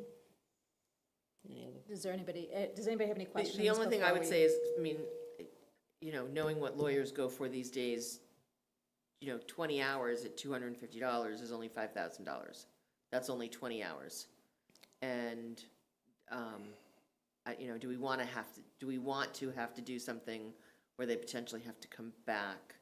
So, I mean, if we're gonna do something, I would consider like $10,000, not to exceed 10. And if it does look like it's gonna go bad, come back to us. And that would depend on how the hearing goes. Right, and what happens, and, yeah. It's some unknown aspects, right? That So- just gives us a, you know, I mean, we trust our Conservation Commission to do the right thing, so let's give them the tools they need to do that. I'm fine with that. Yeah, okay, all right. Yeah. If we have no more questions, could I get a motion? Yeah, I'd like to make a motion that we authorize the Conservation Commission the use of outside counsel for the upcoming hearing for the 40B project at 10 to 60 Main in an amount not to exceed $10,000. Does that do it? Second it, I'll second it. All those in Do favor? you want to add if it does, we would come back? If it does. Yes, if it does, you have to come back. You can't. So in an amount not to exceed $10,000, if additional monies are required, then they can return to us Yep. with a request. Yeah, second that. All those in favor? Aye. Aye. Okay. Thank you So- very Okay. much. Yeah. Okay, thank you very much. Thank you. Thanks We'll for, contact Michael's office and keep you all abreast of what's going on. Yeah, if you could just kind of keep us posted, either you or Michael, once we have information of who the attorney is and the rate and just sort of. Will you be attending our meetings? Yes, I'll be there, yes. So, not all of them. I know you guys have been. You're the Concom liaison? I am the Concom liaison, so, yes. You'll see us in action. Yes, I will be there. All right, Okay, anything else? thank you. Okay, thanks very much. Thank you. Good luck. Okay. The next item on the agenda is to discuss the process for board and committee liaison updates to the board. Claudia. all right, so this was my request too, sort of similar to the other one based on, and I had a great conversation with Susan Roby about this in terms of how we could, if we're going to attend these meetings, then I think our updates need to be more than just, I attended the meeting. I think they need to be informational. And so, you know, I think we ran into a problem. You know, Michael had a couple of questions for me about the stormwater meeting that I had attended, and we started to get into a conversation, and so we were out of, you know, not following the agenda at that point. That it needed to be an agenda item if we were going to go into, you know, additional detail. So one of the things Susan suggested was that we put it on the agenda for when a member is going to be meeting with, or sitting in on their particular committee that they're a liaison to, and then that would allow us to have a larger discussion than just, I went to their meeting. I would recommend, actually, if we just have a standing item that says like committee liaison reports, not board reports, but just like committee liaison reports, and allow that, because sometimes, even though those updates might be informational, they may not be very substantive depending on what happens at those meetings. But there may be, like, you know, but instead of like trying to make sure that we put specific, you know, put specific committee discussion on every time, you know, on the agenda every single time, just why can't we just leave some space on for it as an agenda? Can we do it without? I was gonna say, I Can we think- do that? We can't I do think- that? Yeah, because what happens, you know, like, I'm gonna give an update where I sat in on an Upper Charles Trail meeting with a potential consultant, and I'm gonna go to the meeting tomorrow night. Yep. And then if people have questions and we try to go into detail Yep. about that, that's not on the agenda. So I think to Claudia's point, if I say, okay, at our next board meeting, I'd like to give an update on the Upper Charles Trail meeting that I went to, or conservation, or stormwater, right?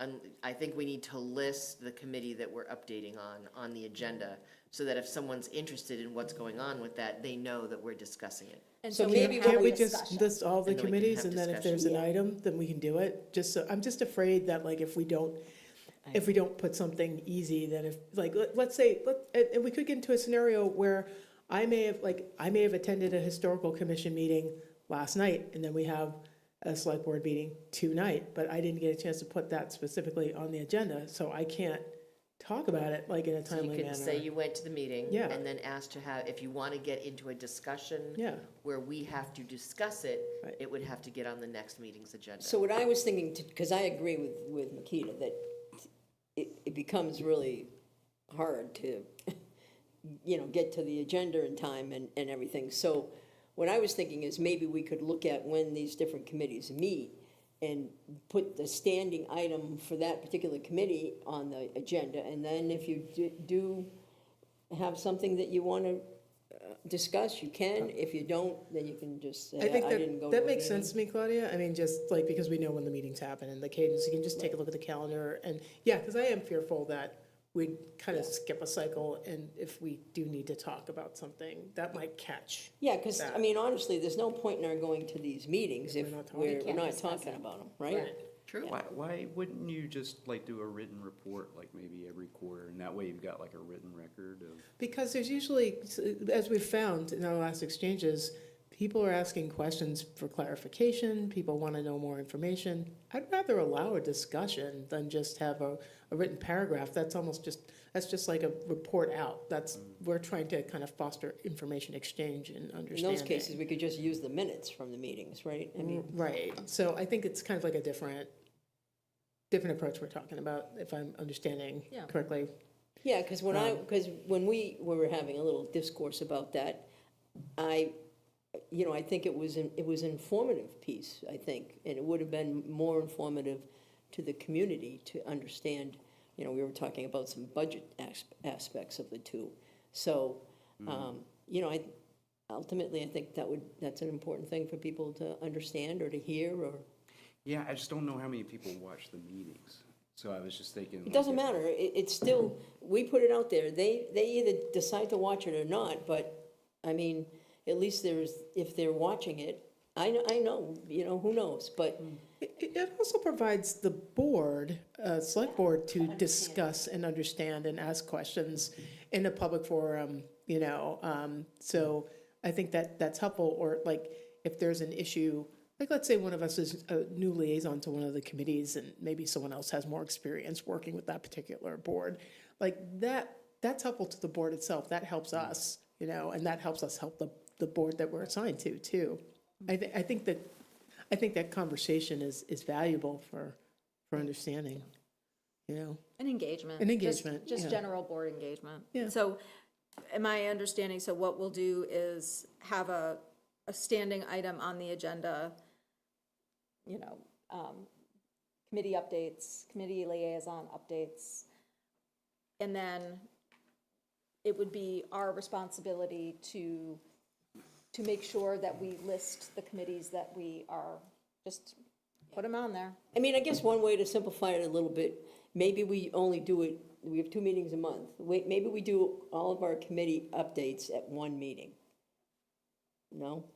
You know, I liked your original suggestion better, just Okay. because, like, again, timing. I know, Could be, timing you know, is- timing is tricky, right? And I would prefer to be able to discuss, like I said, immediately, or as soon as possible, if something, like if I need to talk to the board about something, or if I need to ask questions or get clarification on something, like, I'd rather be able to take it to the board sooner So, than so later. our agenda setting meetings are the Wednesday before our, like, our off Wednesdays, basically. So if you think you're going to have a meeting that you're gonna attend before that Wednesday, before our next meeting, you need to let people know you need to let the chair I think we just know. put it on there. Check the calendar, you know, if the meeting's posted, you just pull it into the agenda. Well, but I think it has to be, I think we're gonna have to drive what goes on that agenda. So if you know you're gonna be going to a historical commission meeting in a week, put it on the next agenda. Just say, hey, you know, I wanna talk about, just have it on there. Because if we're like searching the calendar, it depends on when things get posted and everything else. Like, I was thinking most things are standard meetings, right? Most of the committees have a standard meeting time, so I was just thinking we could follow that, that way nobody has to look and see. It would just be standardized. I would say let's double check with Susan, right? How easy would it be Yeah, for her? that's a great idea. To say, okay, on the first meeting of the month and the third meeting of the month, based on that, is it easy for her to look at the calendar and say what Yeah, and once you do what it once, committees have been theoretically, and then you don't have then to. they can sit on the meeting agendas. Right. Unless there's a special meeting. yeah, Susan, She probably knows them off the top of her head. I was gonna say, Susan's there. Susan, do you have any So words of wisdom? honestly, not all boards have a set schedule. A lot of times it depends upon what they have going on.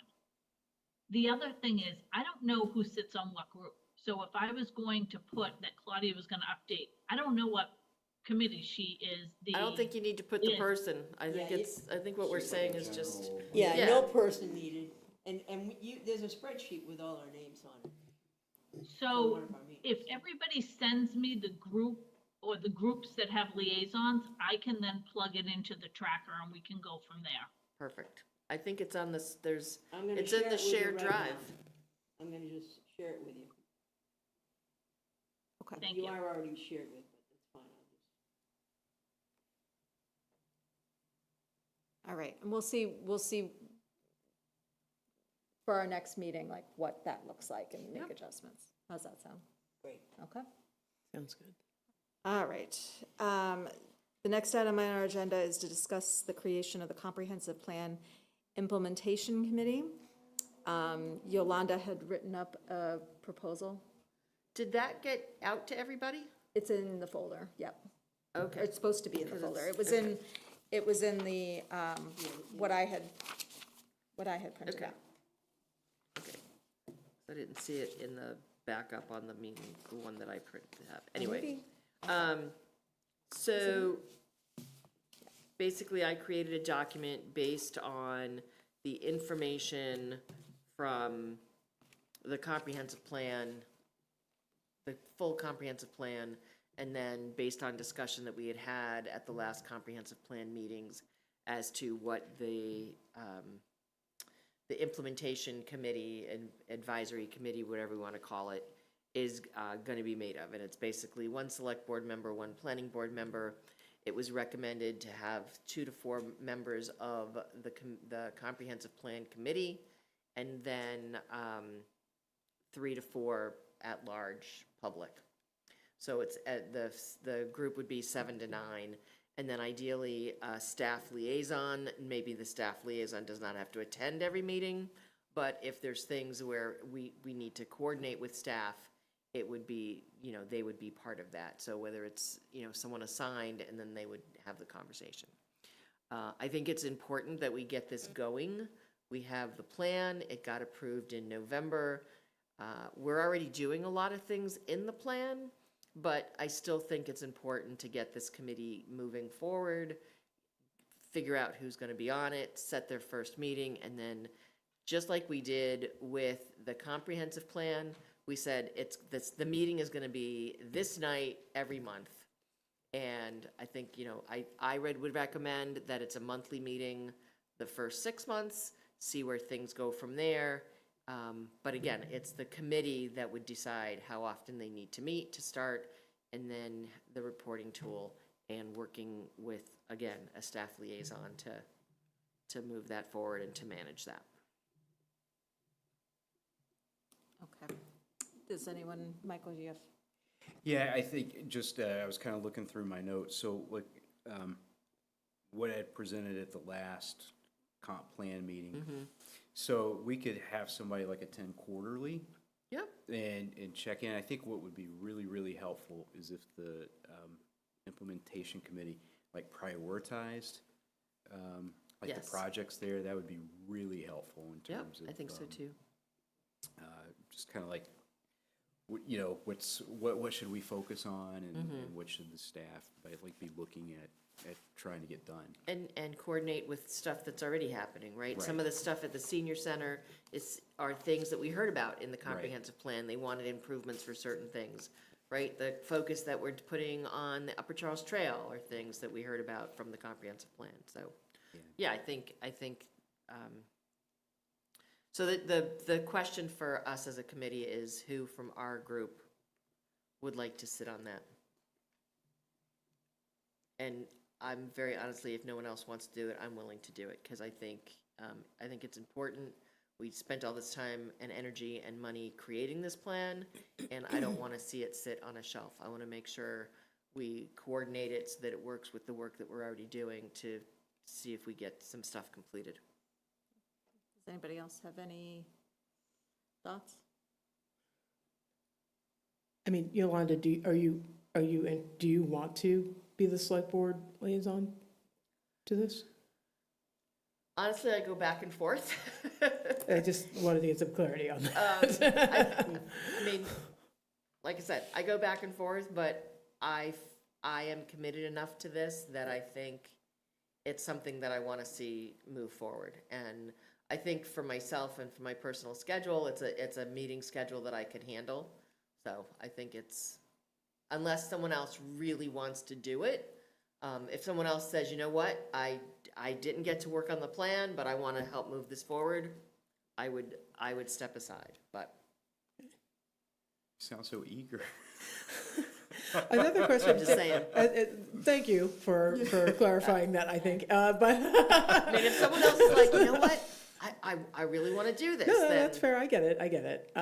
But I do have a question about the selection process for participation. I think it is a great idea to ask people who were previously involved to see if they want. But I'm also kind of thinking like how, you did mention like calling out the general public. I'm wondering how we could expand the universe of people who would want to work on this thing, right? You know what I'm saying? Like, how would we reach folks who may not have been part of the original process, but are now informed of this and want to be a part of it? Because I feel like those folks would have a lot to say and would be able to contribute a lot too, but I'm not sure like how. We did a really good job when we went to create this committee. We did the process of a person from each precinct. I don't know that we need to go quite that far, because I think there are some precinct people who were on the full committee who may want to continue. Right. But I think it's get the word out and publicize it and get, volunteer forms, say if you want to be on the committee, see what we get and go through some kind of process. I would make sure that it's a manageable size, because I think, I think what we had dealt with the comprehensive plan was, initially the committee was 29 of us, and That's a lot. it's a lot. It's Yeah. like a little like herding cats, and thank God that our consultant was as good as she was, because it didn't faze her, but it was a lot of people. So The one thing we did do when we started it, we said, what night are we gonna meet? When we started it, and when we interviewed people, we said, we're meeting the third Thursday of the month. Is that a night that you can make it? And if you can't, thank you for willing to serve, but this is, because with 29 people, you can't go, okay, let's all get together and pick a night. I don't know that we need to do that here to start, but I think once we get everyone on, we have to pick a night, and that is our consistent meeting night. Just like if you decide to be on the select board or conservation or anything else. Right. They have a certain meeting night, Right. and that would be when it meets. So I would say, to Makita's point, we should try to cast a kind of a broad net I agree. to get people to want to be a part of this.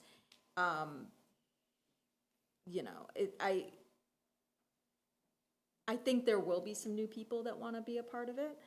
And I think it is good to have some consistency from the comp plan committee, just to help kind of give some context to it. And so I think we'll know exactly how many people that are gonna be a part of it once we know sort of what how many people from the original comp plan committee want to continue. I mean, it was a long process. It was a 2-year commitment from these people, so thank you for raising your But when we hand. sat there at the end and we started talking about what implementation would look like, there were a number of people, Yes. I think, who said that they would be interested in being on the implementation committee. So the first step is, we have to say, do we support this process and decide who our appointee is gonna be? Yeah. Next week, we're doing a joint meeting with the planning board to do the housing production plan. They, I believe, are discussing this, or they discussed it at their meeting. And they're gonna appoint their person. So then after we have our joint meeting and we say, yes, we agree to this process, then the planning board member and myself, or who, unless someone else wants to do it, would put a process together and get the form out there and start reviewing. So has people. this been shared at all with the planning It board? has been shared with Anna and Tricia and with Jasmine. Okay. So that they are gonna be looking at it, and then the idea was that we would all discuss it when we do our joint meeting with the planning board next week. So that'll be a second part of that meeting? Yes. Okay.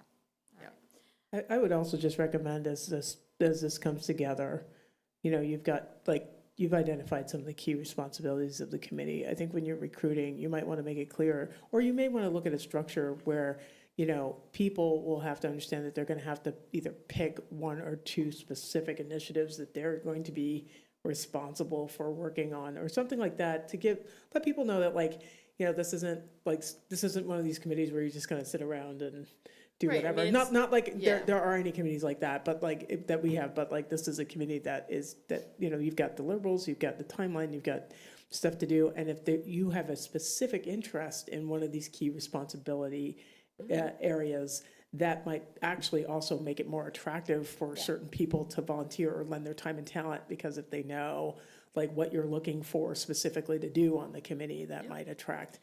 Yeah, if we support this, and then when we meet with planning board, they support this document, I expect we might get some tweaks from planning board. I don't know, I haven't heard anything.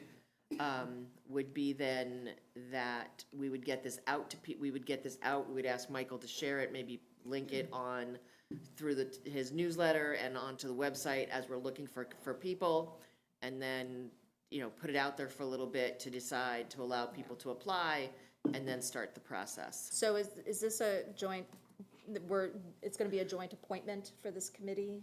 I think so. I think we should follow the same format that we did for the full comprehensive I plan would committee. put that in here, because that's not, Oh, is that not on there? No. Okay. we say if more than 3 members are interested, the planning board and select board will review and determine which members, but it's not saying how, where it falls, then it would be a Okay. joint appointment of, Sure, add that, we can add that to the document. all right. So does anybody else have any questions or comments? I support Yolanda to do this unless somebody else. I clearly think that Yolanda is going to be. I don't know, I think Claudia's contemplating it. You know who's not contemplating it? Sorry, I should. No, It's okay, I get it. Yeah. It was a tough process. It was, but it was a good process. I'm sticking to that. Yeah, and I honestly think that, because of your background knowledge of it at this point, that you would certainly be, So thank you for thank you. You're welcome. Yes, thank you. offering, or we could stick Joe with it. But And then you No, never speak to us no again. comment. You can't give assignments to comment. people who are not at the meeting. You cannot do that. That's not, sorry, Joe, if that you're is, listening. Joe, we'd never do that to you. No, I we just wouldn't wanna do make that. that We're clear. just joking. We're really joking. Okay. So unless we have Probably should anything take a else. vote. Yeah, we But I'll probably be the should, right? Should we appointee. do we have to take a vote? So, could I get a motion to appoint Yolanda as the select board representative to this comprehensive plan moved. So implementation moved. committee? A second. All those in favor? Aye. Aye. That passes. Thank you, Yolanda. You're welcome. And so just as a reminder, we are meeting with the planning board next Thursday at 7:15. Do we have a time? Is it 7:15 that we're meeting with them? Couldn't tell you. All I know is that it's next Thursday, the Next Thursday. 26th. Okay. Thursday.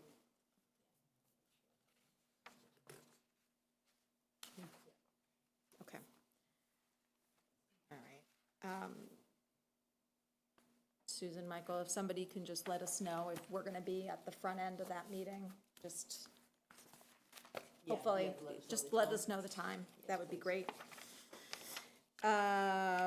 Okay, the next thing on the agenda is update on 40B projects. Michael, I'm turning it over to you. Yeah, so, I mean, one piece of good news I wanted to let everybody know is that we did submit to Executive Office of Housing and Livable Communities basically the comprehensive permit for 61 Waverly, which hopefully will get us put on safe harbor, or put us in safe harbor. So. Wait, repeat that? Sorry. So I said, we've submitted the comprehensive permit for Waverly that was Okay. issued to Executive Office of Housing and Livable Communities so we can get safe harbor status. Nice. So hopefully we'll hear back from them soon. Are they the only one that's been submitted to help us get to safe harbor? Correct, for right now. I think the appeal period has to lapse if it hasn't already before we can do that with Submit it, 1060. okay. But really, all we But need really with just is, that one Yeah. does it. yeah, that one should it's a give us the certain 2-year safe percentage, yep. harbor, because of the housing production plan. So that's good. Yay. So yeah, the appeal period still going through with 10 to 60 Main Street. Waverly is before the Concom. And as you heard Carl mention, things are moving along that way, and then they have their first hearing with 10 to 60 on March 2nd as well. The other thing is, did everybody get the map, the screenshot of the map I sent yesterday? Okay. I did not. I don't Okay. think. If I got it, I didn't Yeah. note, I You did got it? not recognize it as having received it. Okay. Yeah, same.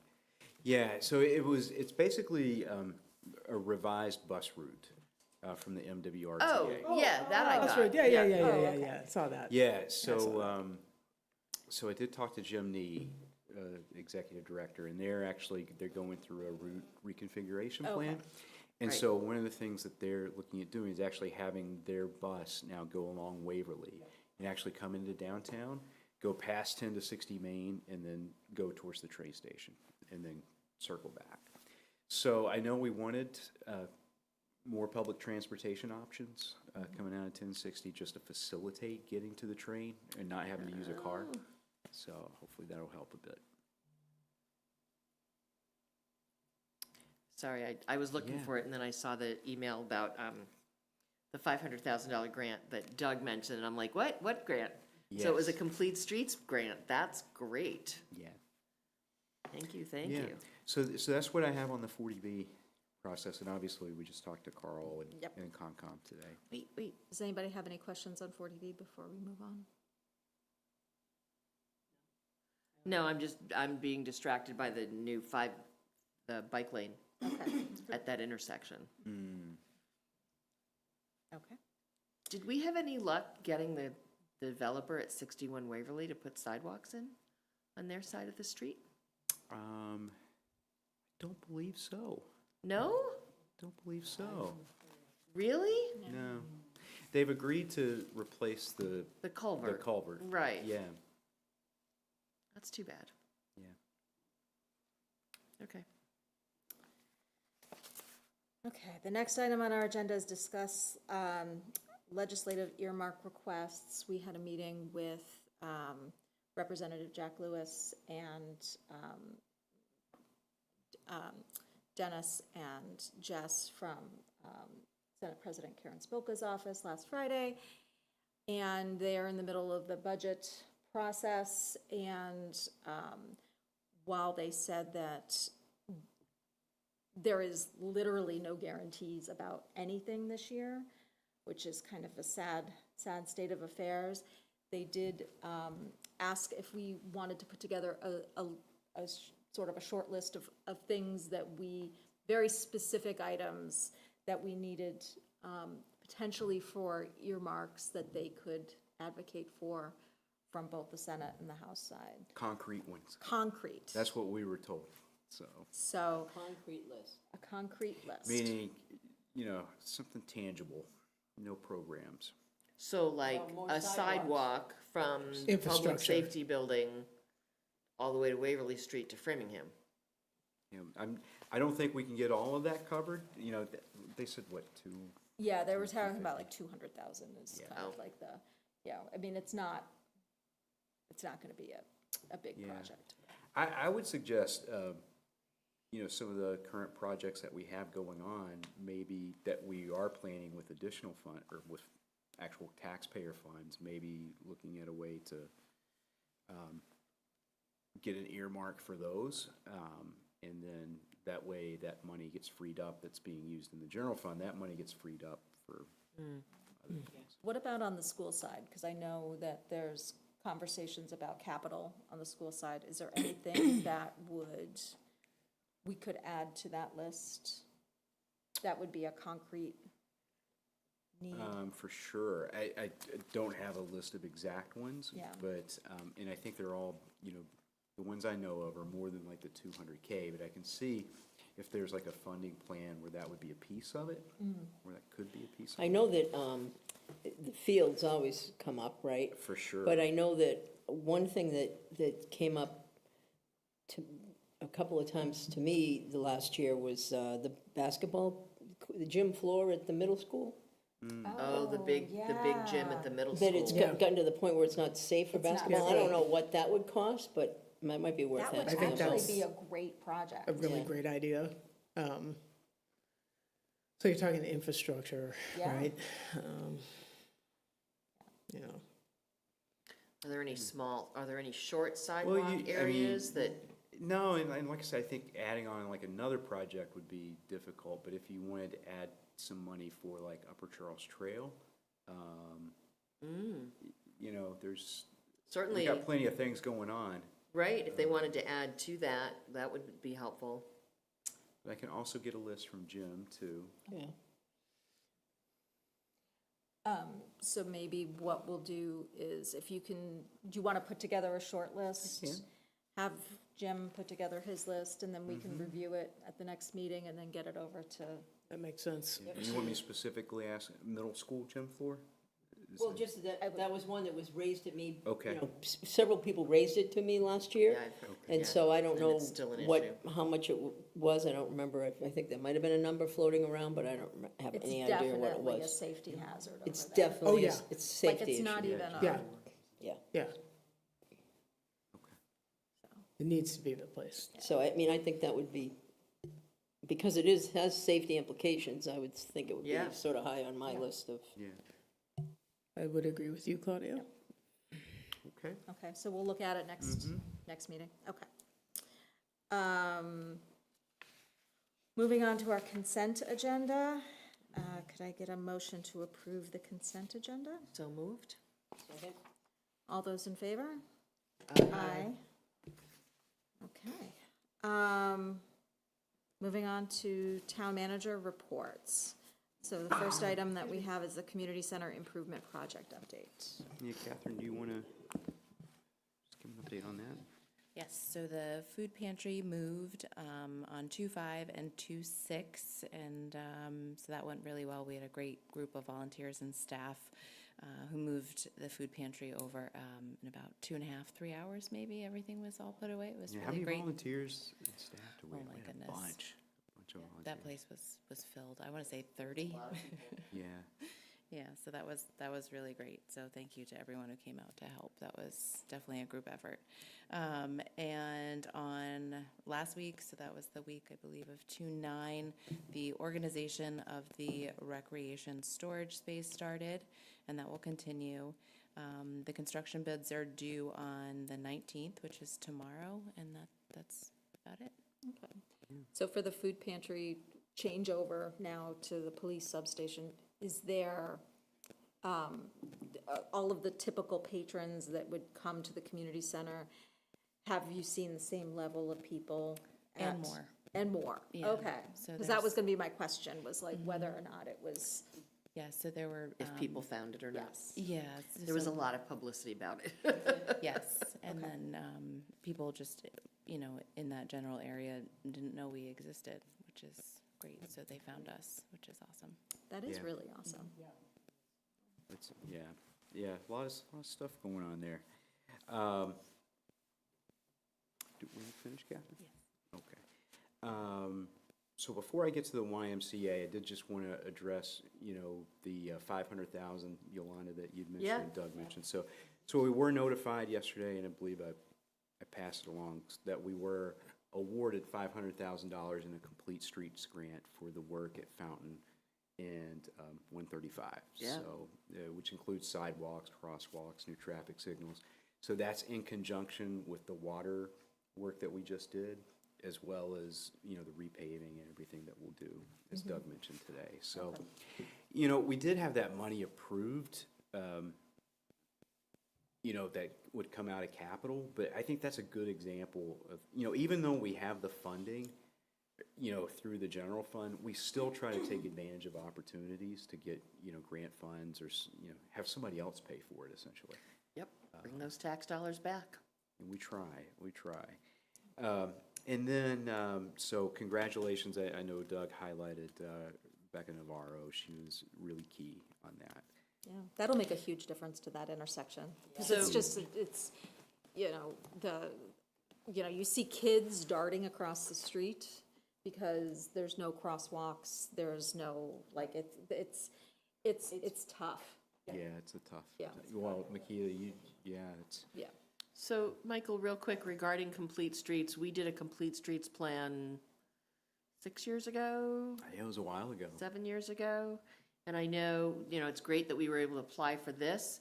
Have we looked at updating that plan? Because I know part of that plan was the Elliott and Fruit Street intersection, and that's now been done. So we need to, I think, look at updating that plan. Is that something staff is doing, or are they looking at bringing in the public like we did before, or? Yeah, I think if we did like a whole new plan, Okay. we would have like a public process Okay. and everything. Okay. It hasn't got to my desk yet as something that they're working on. I mean, Okay. they might be just like. I taking mean, a we look did at a it. very, when we did the last plan, we did a very thorough plan and like did a lot of stuff, but I would think we're getting toward the end, and I think Fountain Street was one of the projects on that long-term list.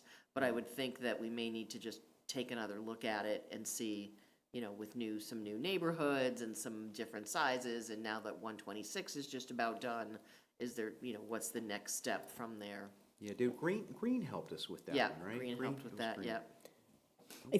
I think that one of the things that was on the list to come up for sidewalks too was Cedar Street to the high school. Yes. What's the status of that now? It's being engineered, or it's been engineered. And we have some funds to, I think we're still putting together the whole list. so could some of the funds that were offset from this grant be used to help with that? Potentially. And I know we had, like some of the 8 million, like for pedestrian safety, that was something that we were gonna put towards that too. And that's still available? Mm-hmm. Okay. And the Cedar Street, is it all of Cedar Street? No, it Or would just be just from from the Captain Captain Eames over Eames, to East okay. Union. Okay. Yeah, I saw recently a lot of kids that get on the bus there. There's a lot of kids coming out of there. And then just, you brought up Elliott and Fruit Street intersection, you know, when they put the and it's too bad Joe's not here, because it's probably the Traffic Safety Committee that brought that forward. And I have to say, I feel like that's been very successful. Yeah. I think it works really well. I'm not sure, you know, I'm not talking about myself, but I'm not sure everybody comes to a complete stop there, but everybody, you know, at least, Yeah. I just feel like it's been very It has successful. made it a much better intersection. Much safer. The only other thing that would make that area safer and easier to navigate is if we could somehow get 2 lanes of cars into the school instead of 1 lane, and have them backed up between the entrance to the school and Fruit Street, especially at drop-off and Drop off pickup. and pick up, yeah, I know, I try to avoid that area at those times. Yeah, well, when you live at I- that end. I know, you can't, Sometimes I can't. I did make the mistake of going down Cedar Street in East Union, when the high school was. Oh, letting out, oh, man. Well, it was actually even in the morning, it's. Yeah, Oh, yeah. yeah, It's all a nightmare. Yeah. anyway. And the last item I have is just an update on the YMCA. So I did have a conversation with them. They're anticipating breaking ground for the early learning center in April. And then also the plan is also to do the site work for the next building at the same time. So that's their plan. Joe and Beth and I met with them on the development agreement again, as the board had asked us. And so those discussions are going forward. But yeah, so it's finally nice that they're, you know, to know that that's breaking So, ground. if you don't mind my adding to that, so the YMCA, their marathon annual campaign kickoff breakfast is on Friday, March 13th. If anyone is interested in attending, let me know. We can put a table together and get some people to. It's always a great event. You get to see their marathon team, and it's so inspirational to hear usually from the Hoyt family, and it's just a great morning. So if you're interested, let me know. Okay. Okay, and that's what I had. Okay, sounds good. Moving on to board reports. Yolanda, want to start us off? Sure.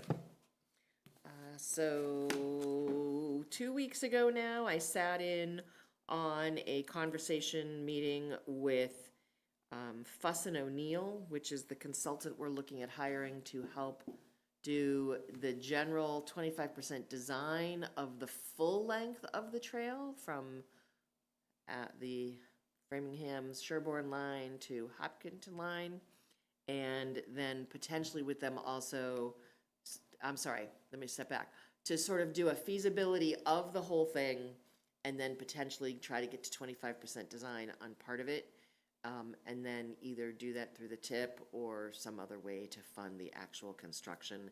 And I'm actually meeting with the whole committee tomorrow night. And Diane Mortensen has been a really big advocate and has been helping from the grant perspective. We've talked about the property that we have money for from a grant to purchase and what parcel really makes sense. We have found out that if we don't want to purchase the initial parcel that we identified, that we can use it for another parcel. So we're looking at that all on the 126 corridor there. So that's one thing. I unfortunately have not been able to attend any open space meetings because they're on Tuesdays, and I'm currently in rehearsal on Tuesdays. But I did hear that they're getting very close to having the open space and rec plan completed. There has been a draft that has gone about, and I think the open space and rec committee has been tweaking some of that. So hopefully within the next month or two, we'll have something finalized on an open space and rec plan. And I think that's all I got. Okay, thank you. Nikita. Thanks, Madam Chair. So let's see, about a day ago, I attended the Historical Commission meeting. They are hard at work doing a number of things. One of the things that they have been discussing is the historical district. It's something that I think they're working on revisiting that issue with the community soon. I'll have more details as they present, but I think there's a lot of good energy behind that. Tomorrow, I will be meeting with that ethical standards working group. I think Susan and Rob, they came before us about that. So they've invited me to one of their meetings tomorrow night. So I will be sitting with them for the first time. And that's all I have for now. Yeah. Great, thank you. Claudia? Oh, I had office hours today. I was just going to say. With this lady. Thank you very much for all the constituents that came in. I think we had a really great and robust discussion about some of the issues that folks are concerned about around town. I think that giving some variation in our availability and hours is a good thing. Yeah. And I think because maybe Saturday mornings don't work for everybody. So maybe as we're scheduling out, we might want to take a look at some variation so that we can capture different folks at different times. Oh, yeah, so we had office hours too. yeah, you did. so again, Ours are fresh in our minds. So. Yeah, because it just happened, and I almost forgot about it, even though it just happened. It was a great, and it was a great experience. So again, thanks for the folks who came out. Yeah, it was. I appreciate the folks that came out. We really did have some really good conversation and really went a little bit past 5 o'clock, and we started right at 3 o'clock. So there were people waiting when we arrived. So waiting when you arrived. That's cool. Yeah, That is awesome. in any case, so it was a good meeting. I did attend just a Conservation Commission meeting last week. It was last week, and I've been trying to, attend those on a pretty regular basis as they go through some of the 40B process. And then we had a school building committee meeting last night. Oh, yeah. And those are really now, they're just mostly, there's a few things where they're crossing the Ts and dotting the Is a little bit and kind of, so just finishing up some details, hopefully. Trying to get us to our energy efficiency numbers. Yeah. So we can get some rebates. So instead of just having the heating system running and to keep everybody warm, to actually get it to the point where it is working at a certain efficiency level, as in doesn't run when there's nobody in the building, things like that. So they're struggling, I think, a little bit with that, but they're working towards it.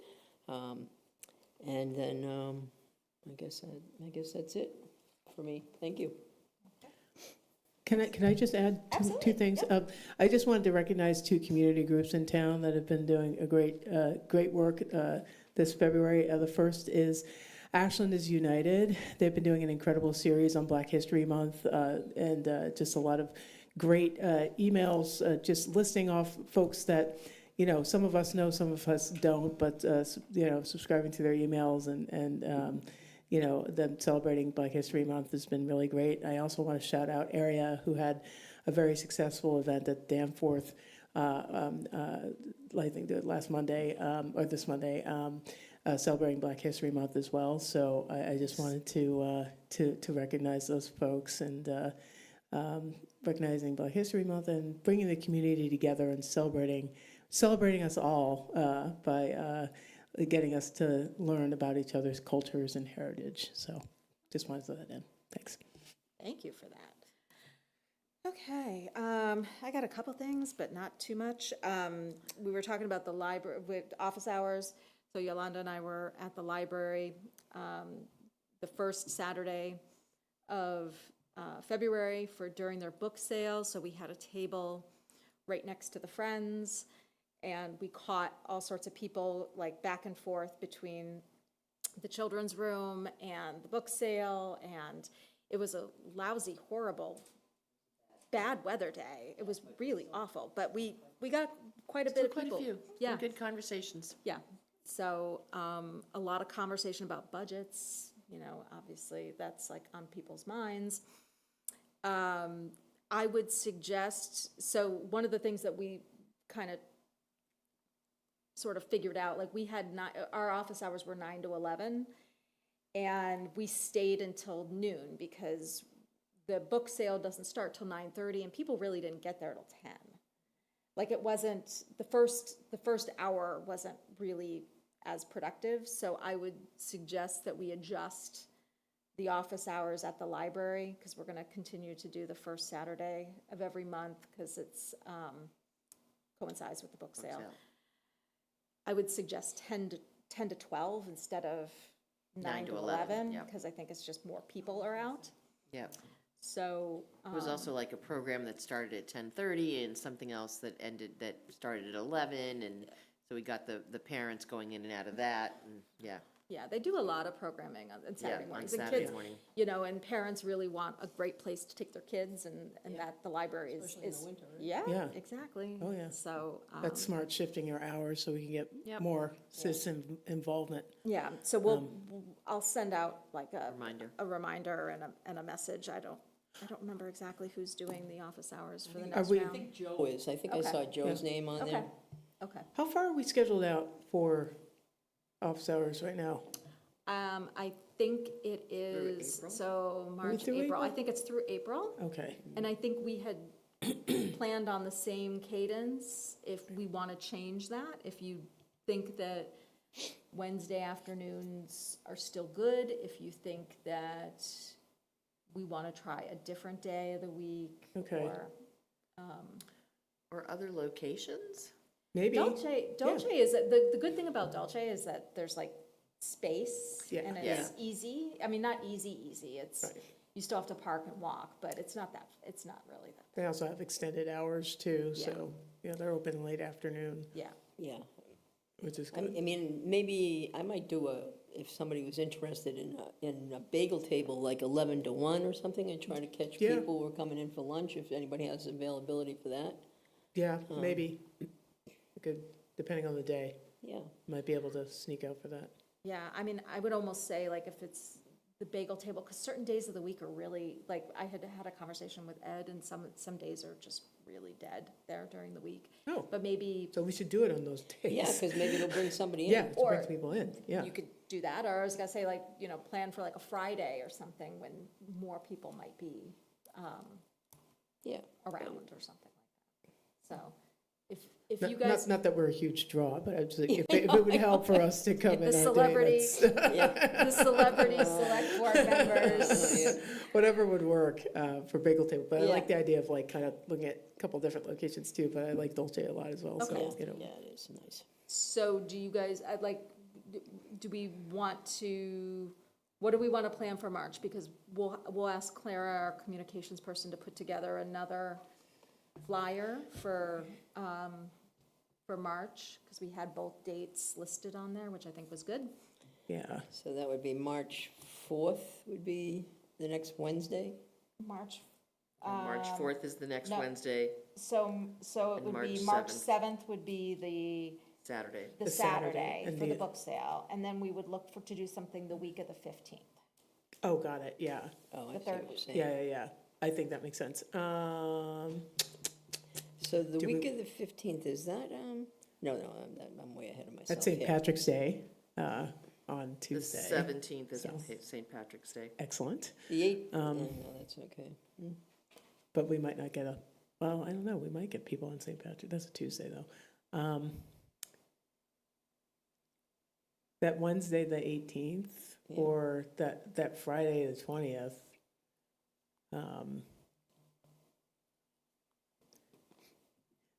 Friday, like 11 to 1 would be, I'd be able to take some time out. It'd be Okay. easier for me to find that, but that's not gonna work I for you. can't do Friday. Okay, so the 18th, You want to try to do that? yeah, what time do you want to do? Do you want to try to do 11 to 1, or 12 to 2, or 10 to 12, or So any of those work for you? if it's a Wednesday, like that 3 to 5 slot is probably gonna The be best? the best Okay. for All me. right, well, we could leave it I like can that. definitely take some time then, but, Yeah, let me just also look to see who signed up for that and what the, hold on, sorry, I'm just in the sign up genius. 1 second. Yeah, I know I didn't sign up for anything in March. I don't think I did either.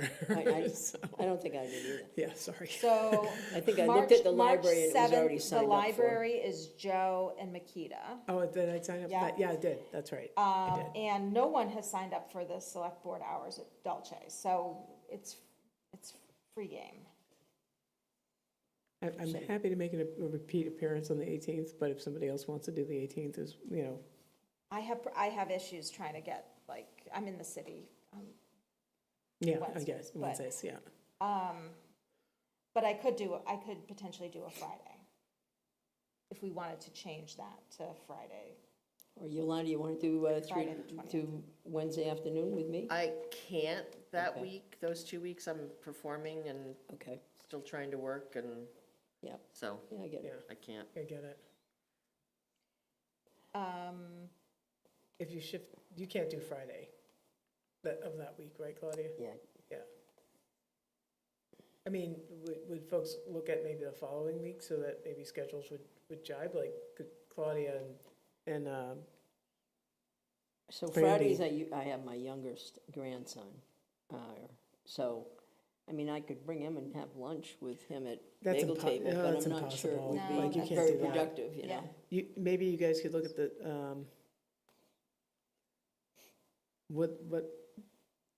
maybe St. Patrick's Day? I don't know, the Tuesday, the 17th or the following Tuesday, the 24th? Or that Thursday, those Thursdays, the 19th and the 26th. Yeah, plus with when I'm gonna be out in April, I can't take more time during the day Right. in March, unfortunately. How about we try a Friday, and I'm happy to plan for a Friday. Like Friday the 20th I can do. I should be able to do. You want to do that, and I'll swap with you and do Oh, the yeah, Thursday, I mean, Saturday, Saturday. the 7th? Yeah, let's do that. I'll swap out with you on the 7th. So, I don't know how we do that on the sign-up. I can. All right, so Claudia will take the 7th on Saturday with Joe, and Makita and I will do Friday the 20th. What time do you want to do Friday? Do you want to do the noontime rush, or do you want to do the 3 to 5 on Friday? If we're gonna do bagel table, do you wanna do bagel Oh, table? or bagel you wanna table. Yeah, let's do bagel table, so it's going to be like 11 to 1, right? 11 to 1, okay. Yeah. Okay. I can do All that. right, and I'm Saturday, All right. March 7th, right? 10 a.m.? Yes, so let's do 10 to 12 for that. Okay, we're good. So, All right, so I will give that information to Clara, so we get a flyer for Okay, thank you. March. Okay. And then other than that, I was at the sustainability meeting a couple weeks ago now, almost a couple weeks ago. And I think they're still gonna plan to move forward with a warrant article for that skip the stuff, which is basically to eliminate utensils and things for takeout. The default option, Oh, okay. instead of putting things in automatically, you'd have to ask. automatically, you have to ask for it. Yeah, So, yeah, and that makes sense. so, because everybody's got drawers full of stuff, including me, Yeah, so and then plus it probably saves some money for The it business, saves money Yeah. for businesses, so. yeah. And that is all I have. Oh, I did want to say, just other things. We were talking about the meeting with Rep. Lewis and Senator Spilka's office, just a couple of things that we talked about, just to let you guys know. So we talked a lot about the budget and our override plan. We talked about sort of the governor's budget and sort of what to expect as it works its way through the House and Senate. And basically, one of the things that they said was like, you know, the governor's budget is really like the, sort of like the floor for Chapter 70 and like unrestricted government aid. And they're not expecting much more than what the governor's budget is. Like, there's not going to be any additional. Is that the number that you used in the budget? I use the governor's budget. Yeah. Okay, yeah. And then just the other thing, there was something else I wanted to just, so our liquor licenses, we had filed for a home rule petition. So one of the things that they've asked us to do is to connect the increase in numbers to regions within the town, like kind of like create a map. So that is something that we've worked on or we're working on to get back to them. I think that there's going to be probably an adjustment to the number of liquor licenses that they're going to be willing to give to us from that home rule petition. We had, I think, asked for, is it 16? Yeah. And so we can expect it to be less than 16. We don't have a number yet, but. What difference does it make to them how many liquor licenses we have in town? Like, oh, we're only gonna give you 12. Like, So I think, makes no they sense. just want it tied to very specific uses, is my understanding. Is there anything? more businesses and more restaurants and more people coming into Ashland. Just- Yeah, so, Something like business districts, but yeah, they did say that they were gonna reduce. yeah. So, So whose decision is that? Whose decision is that they're gonna reduce the numbers? Exactly. it sounds like there's a committee in the House that works on this stuff. Why again? Well, Because Massachusetts is a nanny state and you can only have so many things, and the state legislature has to tell us what we can do. So maybe What we is the should write a official letter. version? What is the official explanation? No, seriously, like, what is It's the based on reasoning given? population. Okay, based on Right, so, population. for every so many thousands of people, you can have a liquor license for restaurants. so more to come. And for, Yeah. Yeah, we won't get too much into the weeds on Yeah, it. sure, it's just very concerning, I mean, like, if anything that we learned from the pandemic, right? Like, we learned that a lot of these conditions didn't make sense for local business, and I was kind of hoping that we'd see a little bit more of a shift in attitude and more of a kind of allowing more entrepreneurial. Makita, Yeah, I'm just- they have extended again the temporary ability for us to do remote licenses, because certain members of the legislature still have to determine if remote meetings and allowing hybrid meetings make sense. Because Hopefully no, that's I've gonna, like no, I've but heard that's that gonna, out of specific reps' mouths, that they have to make sure it makes sense to allow hybrid and remote meetings. I just think that we've learned a lot from that awful experience a few years ago, and if we could retain some of our learnings and innovate off of them, we'll all be better off, and I'll leave my comment at that. okay, all right. On that lovely note, Motion to adjourn. Second. all those in favor? Aye. Aye. See All you right, in folks, 2 our weeks. next meeting is March 4th, and we will see you all then. And so we're adjourned. So we're officially adjourned at 9:35 this evening. Thank you very much.